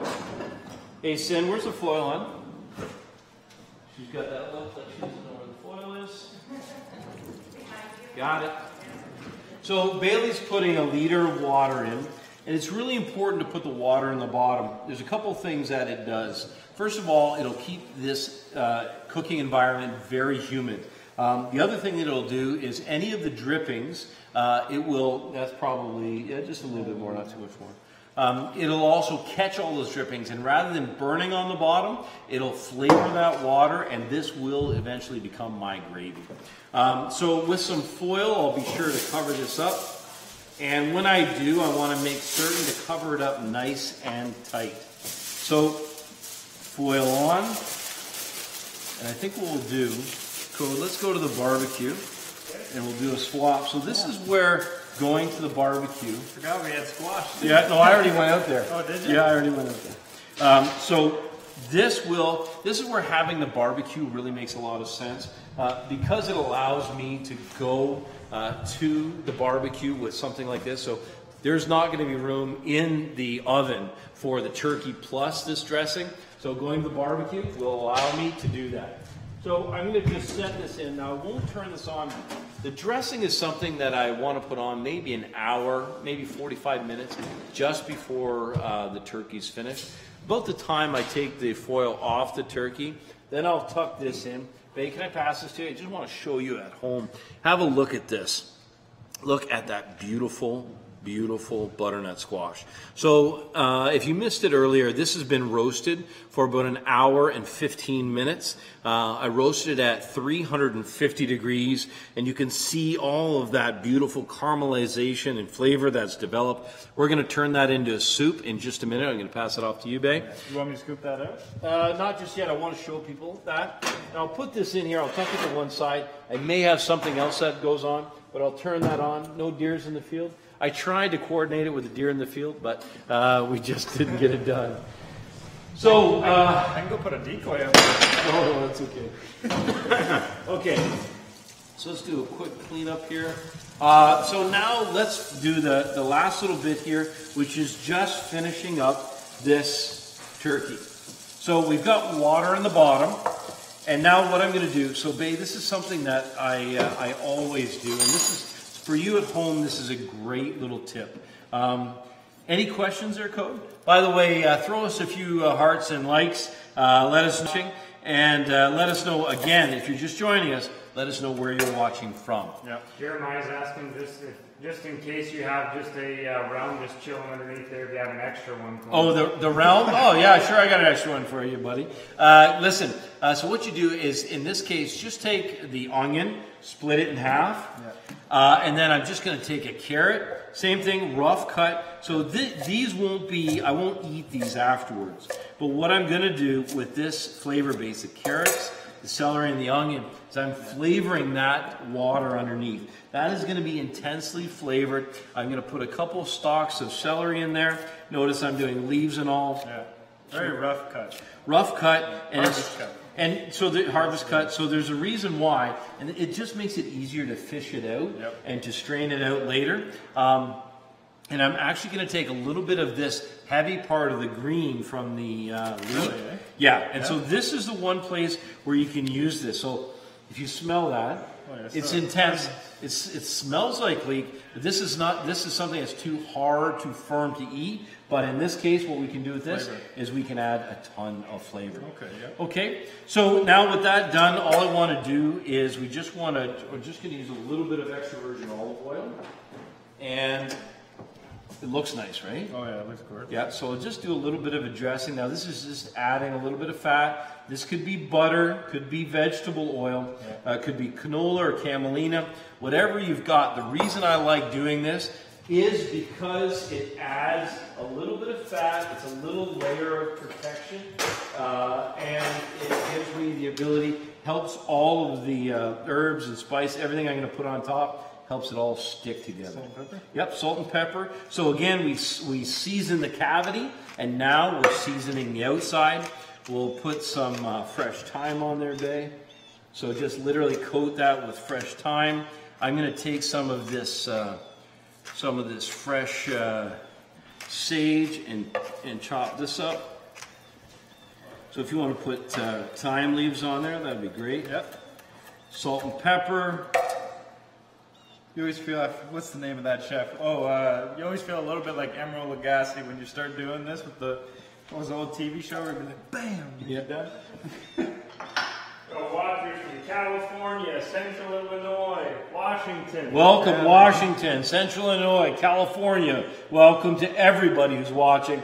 Thank you for watching. If you have any questions, please keep firing away. We'll do our best to get. We're checking all platforms right now. We'll say hi to our viewers at Coyote Outdoor Living, to Bowtech, and to our Fearless Outdoors and the Outdoor Chef, to Hunting Addicts, and to all the other partners who are carrying this broadcast. And just another recap, guys. Earlier I said I thought it'd be a great idea with Thanksgiving coming up next week. If you guys have a recipe that you love and you want to share it with people, let us know that recipe. We'll pick one of the recipes and we'll do it on next week's broadcast on Saturday. And just like Code said, if you do this recipe, take a picture of it, send it to us, post it, tag us in it, and we're going to pick that best recipe, that best picture, and we're going to be giving away a pair of Vortex binoculars to that winner. Dakota's going to grab those binos right now so we can show you what we're doing.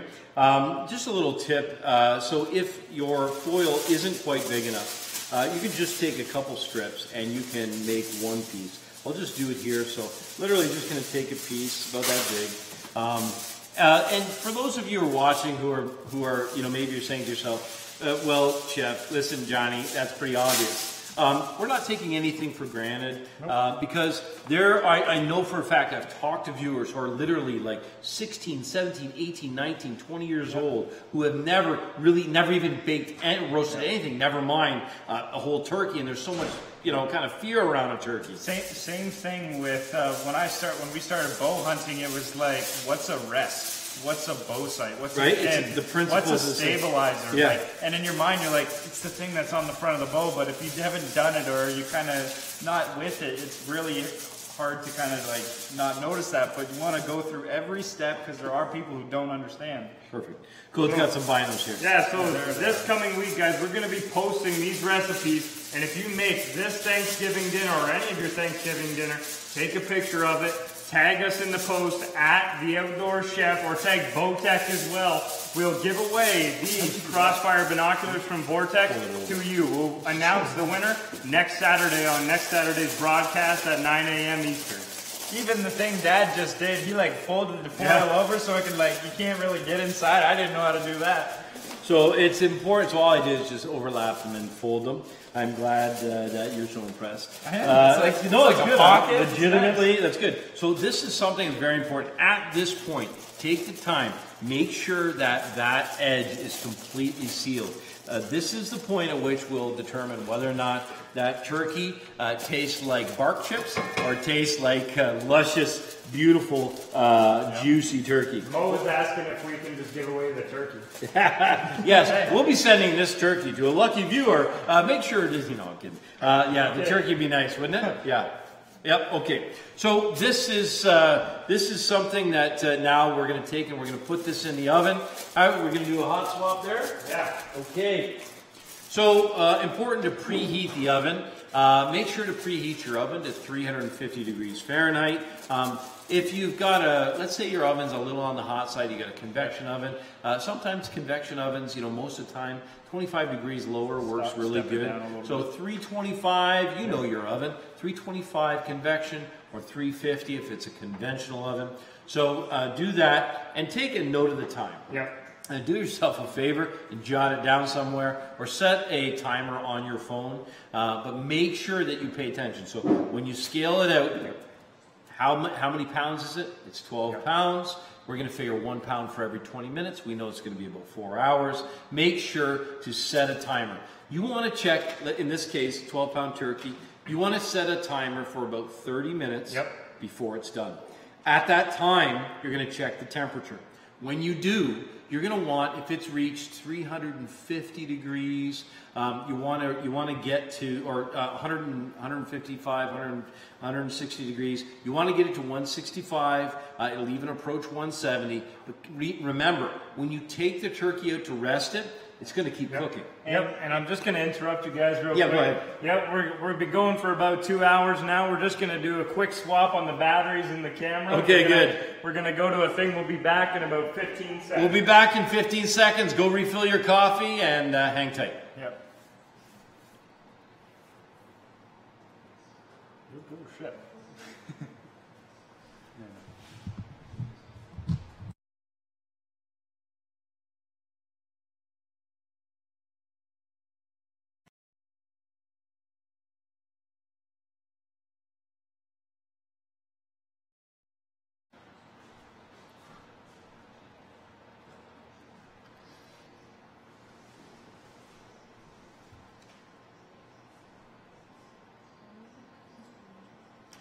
And we're back. How's that? So listen, this is now going to go into the oven.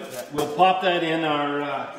And I just had a separate note with what you were saying just before, along the lines of there are no stupid questions. Is there a difference in any of what you just said between wild and turkey and a regular turkey? Great question, Bay. So whether you're cooking a commercially grown turkey or a wild turkey, the principles are all the same. The one thing that I would recommend is, as we have done, make sure to do the brine. The brine on the wild turkey and the brine on the commercial turkey, they're going to add flavor. It's going to add something that it'll be...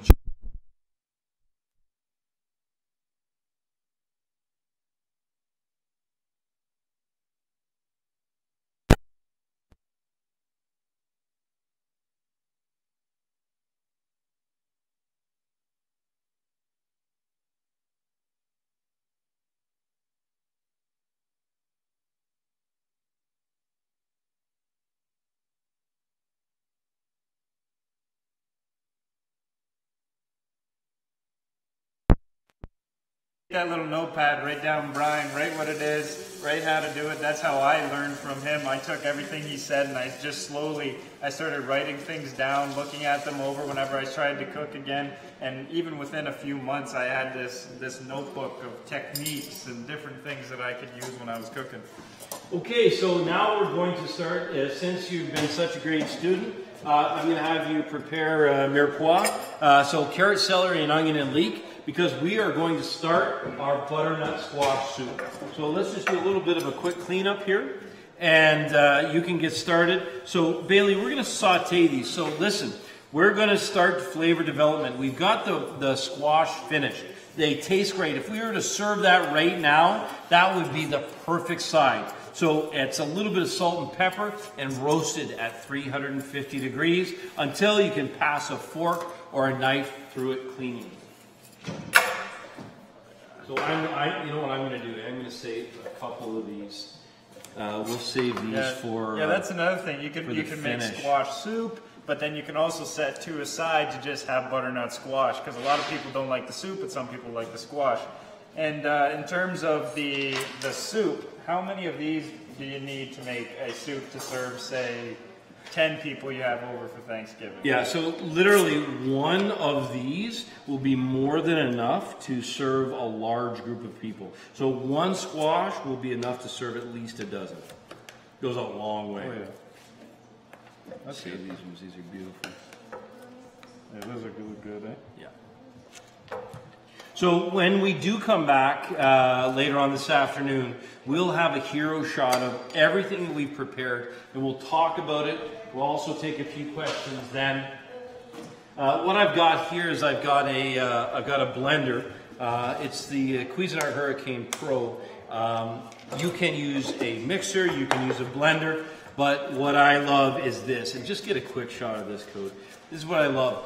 Butternut squash, buttercup squash. It literally, look at this. Look at this. Butter. Just like butter. It literally turns it like I could be scooping ice cream, for heaven's sake.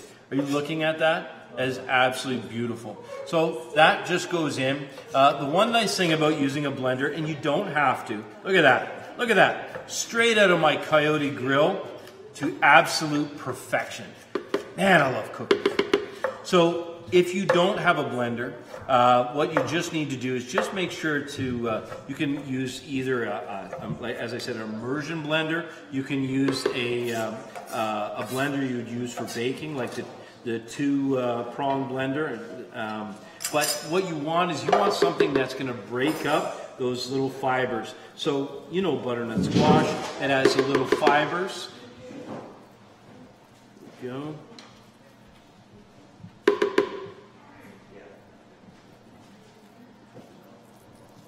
And it smells fantastic. And you can see this. Look at this. Beautiful. So lots in there. You can see a lot. A little goes a long way. A lot goes a long way. You got two there, and there's a little goes a long way. Fill in that blender. Yeah.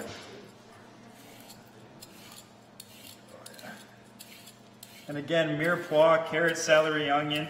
Very simple and leek too. And just adds so much flavor to anything you're cooking. Especially the squash. Yeah. Now, when you're serving the squash, this is new harvest squash. Keep in mind that that skin is edible. It's just for the soup. It's really kind of tough to get it to break down that far. So I just want to scoop it out and give myself the option to have that beautiful texture. Any questions there, Code? Could you eat the butternut squash just like that and have it in a dish? Yeah, great point. So the butternut squash, I'm hanging on to these. And so the nice thing is, when I'm preparing the soup for Thanksgiving, I'm at the same time preparing a vegetable side. So we've got the Brussels sprouts and the squash as a vegetable side. But then to start the dinner off, I've got the butternut squash soup. And that will allow me to have something, you know, that's really warm, especially if it's a cold day. There's nothing like a fragrant soup to get your taste buds rolling. Yeah, like stick to your ribs food, like chili, stuff like that when it's cold out is really nice. Yep. A little bit of this can either be, so for vegetarians, make it a vegetable stock. What I'm using is chicken stock. So I'm going to top that up with some chicken stock. And this is just the very first step. Bailey's going to saute the carrot, celery, and onions, and then those will go in. But I want you to see the color. That's, yeah, if you do want to, that'd be great. I want you to see the color. Have a look at this.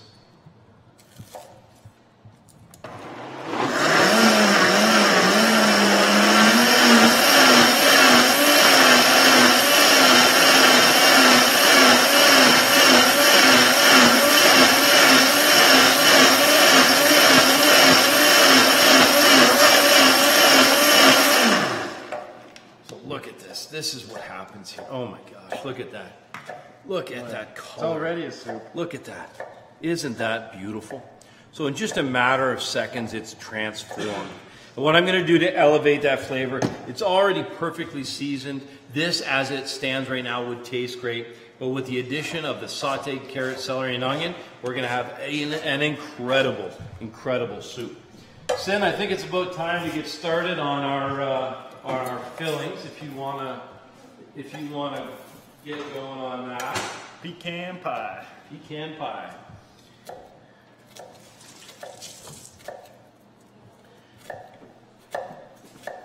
How are we doing? Good. So we're just gonna use a little bit of olive oil there.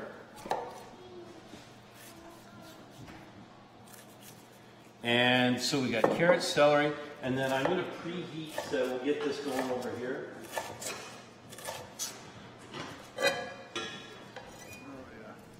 I'm starting to cry. You're crying, don't cry? Oh, it's just such a good recipe. I mean, yeah, we're ready for some pecan pie. We're ready for you to put this together. You want to bring that mixer up?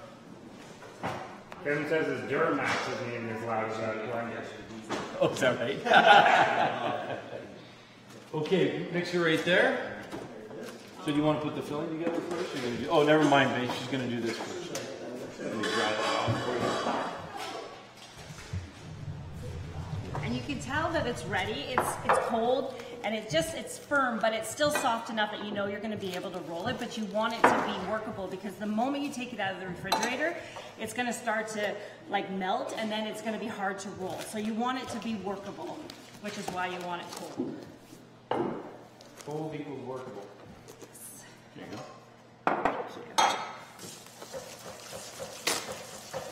Okay. People are wondering if you know how much pecans are a pound up here.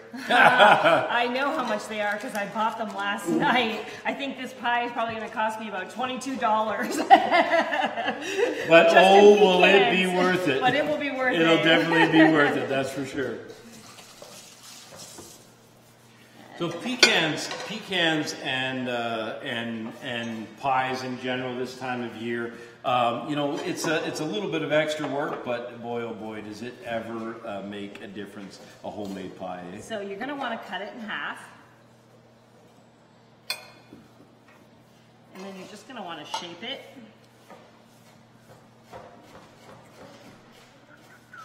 You making it round? Mm-hmm. Yeah. And then just keep adding flour on both sides.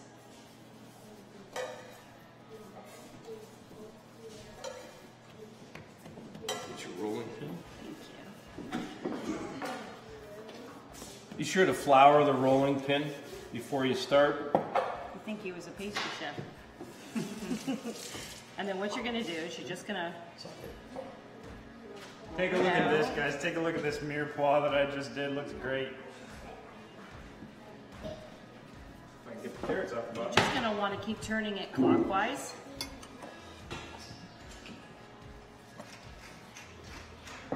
Yeah, so the texture is nice, eh? And so we've got pie plates prepped, ready to go. So the flavor of pecan pie brings together bourbon, corn syrup, and we add some maple to this as well. The maple is something that gives it a little bit of a kick of flavor. Of course, maple syrup is about 10 times as sweet as sugar itself, so it makes for an incredible little addition.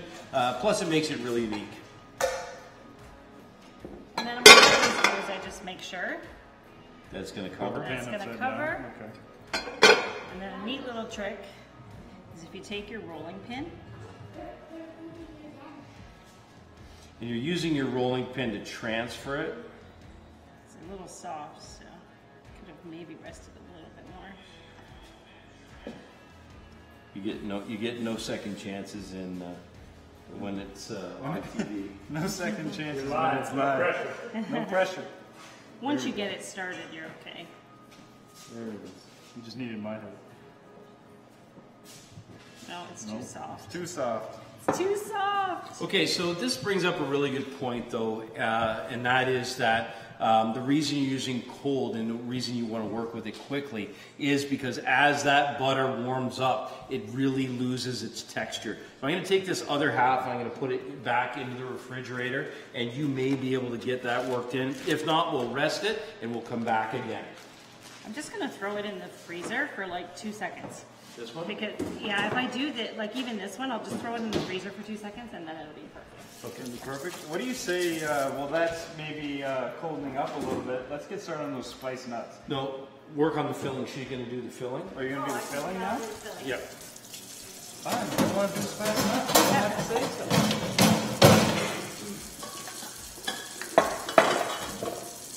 It's my favorite part. I don't want to wait. Okay. Okay, so I've never made this, so walk me through how this is going to happen. So I want to be able to make it when you're not home. Well, it's sugar, sugar, and more sugar. Sugar, sugar, sugar. Sugar Shack. So we'll start with, this recipe will actually give you 2 deep dish pies. So this will actually do 2 pies for you. 2 pies. So you're gonna start with 9 eggs. See if I can crack. Last week I didn't have good luck with eggs. I couldn't crack an egg for anything. Couldn't crack an egg to save your life? Nope. I tried like a. Now you just jinxed me. Why'd you get shot? Yeah. Oh, you're You said that and then you jinxed me. nothing wrong with a little shell. I make your eggs every morning. You think there's no shells in there? 9 eggs. So I'd like to talk about my favorite ingredient that's going into this pie, and that's bourbon. We've tried actually quite a wide variety of liquors to go in. We've tried brandy, whiskey, bourbon. We've tried at least those 3, right? Is there any more? I don't think so. I think we've tried those 3, and all 3 of them are incredible. So just depending on what your favorite liquor is, you can use all 3 of them, right? And as you bake it, of course, that liquor content, that alcohol content comes out of the pie, so you don't have to worry about feeding it to the kids in the family, or if you're really hungry and you eat half a pie, you don't have to worry about driving home. Just start whisking your eggs together, and then I've got a cup of butter. So to remember with my cup of butter, so you're gonna melt the butter. Hey, Code, can I get a close-up of this? I just want to show you the texture of this. So I'm going to fish out, I've got these little star anise. Now the star anise I'm going to take out. You'll see them here. So these, they've given everything that they can give to this recipe. They still smell incredible. But what I'm going to do is I just want to show you what the finish of this is. So you can see that after reducing, it's got perfect texture. It looks and it smells incredible.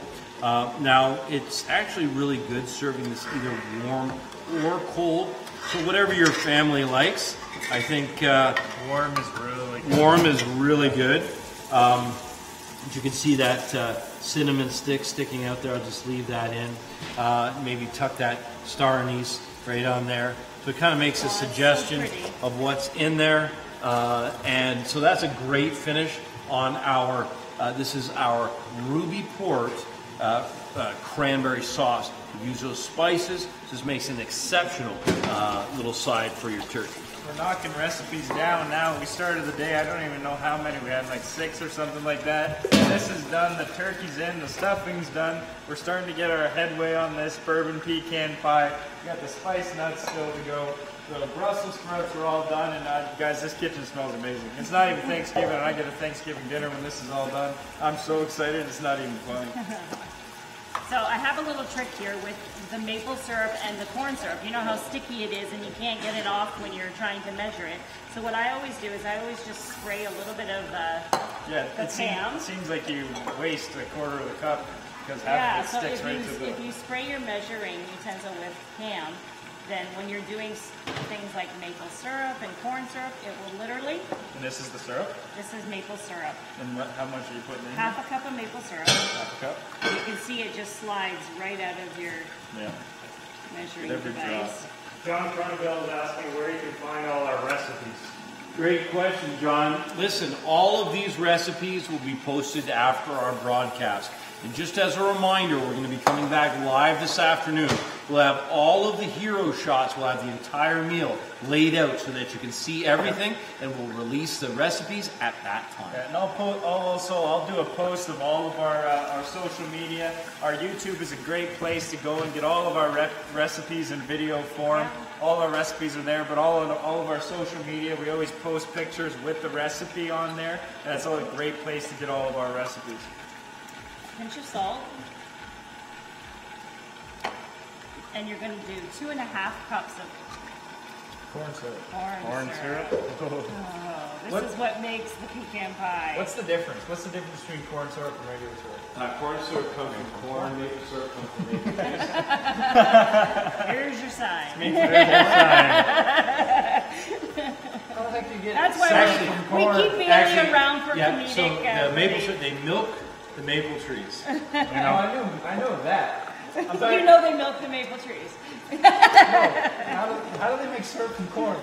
That's for another show. That's for another show, man. That's not smart. How do they make syrup from corn? We'd like to thank everybody for watching. Be sure to tag a friend. Your friends are going to want to see the finish on this bourbon pecan pie. Trust me. So tag a friend so that they can see this as well. Oh man. And somebody asked earlier about donuts, and basically it's almost the exact recipe of the pie crust, except for you add milk and active dry yeast. Yeast is the key to it. I feel like I'm tongue-tied here as you're baking. I guess maybe I shouldn't make fun of pastry chefs because I don't have a lot to talk about. I don't know as much about baking as you do. Well, you see, I can't talk as much. Corn syrup is made from corn. It's a great talking point. And I'm just adding some nice vanilla. Probably a tablespoon of vanilla. Well, let's take a minute and we'll talk about this about Thanksgiving. Just about to get ready to put this soup ladle back in the soup. We're just about ready to wind up our butternut squash soup. So this soup ladle was my Oma soup ladle, and so she served probably about 50,000 servings on this.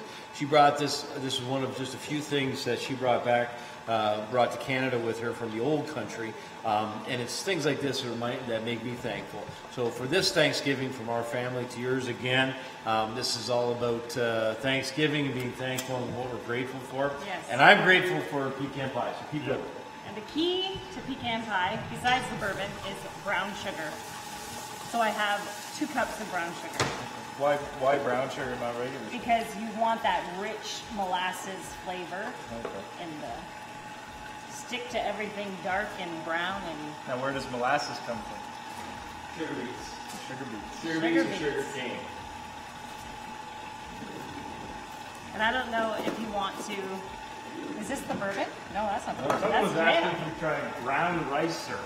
Brown rice syrup? Yep. Yeah, we have it before. Yep, brown rice syrup. And then another viewer wants to know if we tap our own trees or we buy it from the store. And I'll tell you, we wouldn't be Canadian I feel like that's if a we didn't Canadian tap our joke. own trees. You're going to want about 2.5 ounces of bourbon. It depends No, on no. how. You're gonna want more on than how 2.5 much you like ounces. your bourbon. We like our bourbon. Yeah. So I don't know if you want to get a close up on what the Yeah, filling yeah. looks like, I see that. because it's ready to go. It's the easiest pie to make.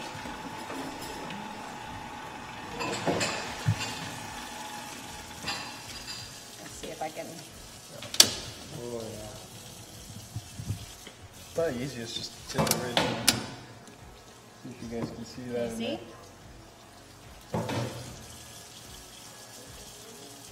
Beautiful. Looks so good. Good. And then what you do, the best part, is you Pecan. add the pecans. You can see with that liquid in there, kind of like that juice that runs out of an apple pie. You can see this is that stuff that kind of holds the glue of the pie together, and it looks so good. And you're going to want to do about 350 grams of pecans in this recipe. So, of course, the reason we add the eggs is to, eggs are like baking's miracle. So the eggs will actually help to firm up that beautiful sugary filling. It'll give you a nice texture. Otherwise, those ingredients together would just kind of run right out.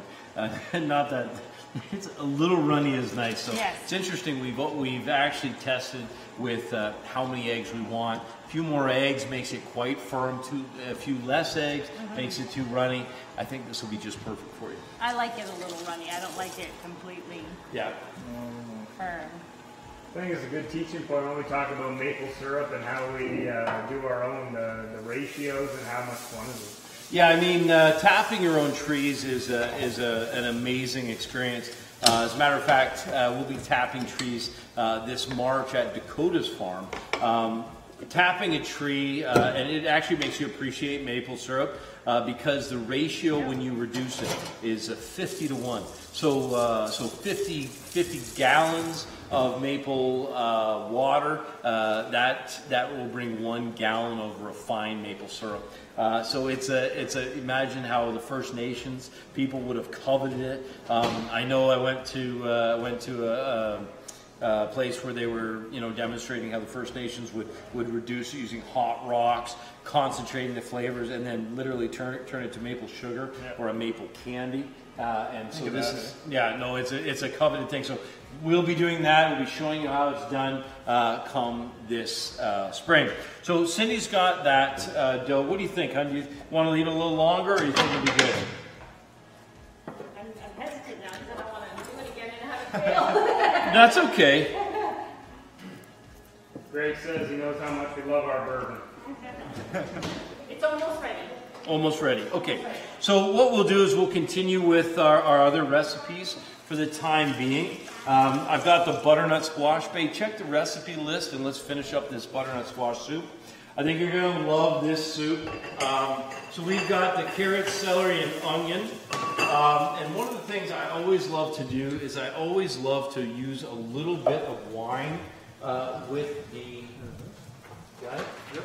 I always like to use a little bit of wine with the butternut squash soup. Of course, white wine is a perfect match for the butternut squash soup, and a little bit in the cooking won't hurt either. So if you've been with us this whole time, we thank you for staying with us and for watching. We hope you're learning a ton. Let us know, even after the broadcast is finished. Don't forget, continue to watch, continue to comment. We'd be happy to respond to comments afterwards. Now, Bailey's got the carrot, celery, and onion going back here. What I'm going to do is I'm just going to deglaze this pan with some white wine. Reduce that. Look at that.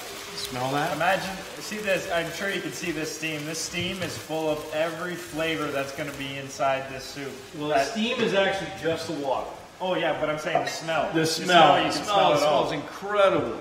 So we're concentrating flavors using the white wine to deglaze. And now we're going to go back. I took and I put some of the soup, so some of the puree I put in the pot here. Right. And what I'm going to do now is I'll add the flavor base to the soup. And what I'll do, I'll get you to start doing that, Bae, and I'm going to just get some more chicken stock. You want me to pour this out? No, add to that. Just get a close up there. Up here, you can use this to just kind of funnel it right into the Hurricane Pro. Get a close up on this code. You guys are going to love this as we put this in. You can imagine all those different flavors, the white wine that he just put in, the carrot, celery, onion, salt, pepper, olive oil, all of that is now going into this beautiful squash soup. It's just going to be great. There we go. Okay. All those juices in there. Yeah, I don't want to miss anything. So what I've got now is I got a bit more chicken stock. Top that up. And we'll finish this soup by lighting that up. This is going to look good. Grab me just grab me a cloth.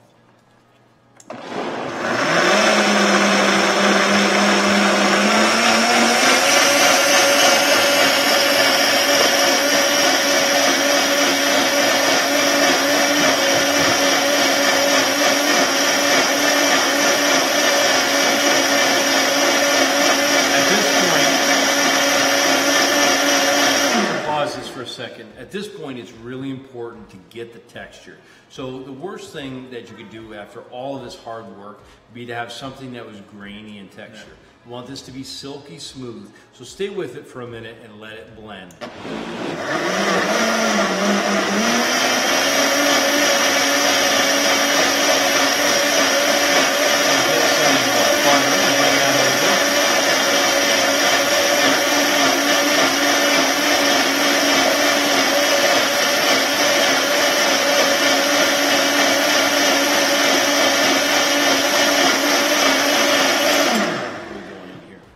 Okay, now that we brought all these flavors together, you can see what this is going to look like.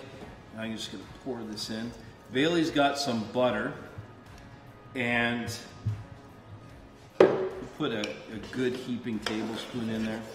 Yep, that's good. That's lots.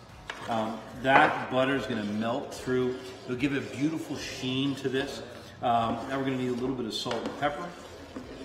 I'm going to add just a bit more stock. Now, I'm going to add the stock in this first because I want to make sure I get all the little bits. So I'm going to just shake this around a little bit, make sure we get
We're back. Just a little bit of technical difficulty there with the audio. Want you to see the texture of this. So it's not like baby food. That's not a texture we want. We want it to be voluptuous. We want it to be thick and creamy and rich, but we don't want it to be the texture to be like baby food. So this is very smooth. Adding cream is a possibility, but cream will fill the palate a little bit, taking away some of the flavor. That's why I just add the butter. The butter has more richness in cream, but it won't take away from it as much. Now, of all the recipes that we have, we've got our turkey in the oven. We've got the pecan pie ready to be baked. We've got our soup finished. I think we've got, come on in here. What we're gonna do is we're gonna take a minute. We're gonna take a little bit of a break, and we're going to come back. Now, when we come back, we've got a couple more to finish up. Yep. We've got this pecan pie that we're gonna finish, and we also have a spiced mixed nuts. At that time, you're gonna see the heroes. So you'll see the roast turkey, you'll see this soup, you'll see the beautiful cranberry sauce, and you'll see all these ingredients. Listen, from all of us here at the Outdoor Chef and the Collins family, to you and to your family, we want to wish you a very, very happy Thanksgiving. We hope you enjoyed this broadcast. This is part 1 of 2. We're going to be coming back this afternoon. We're going to be coming back live to you again. If you have any more questions, bring your questions then. But until this afternoon, we'll see you.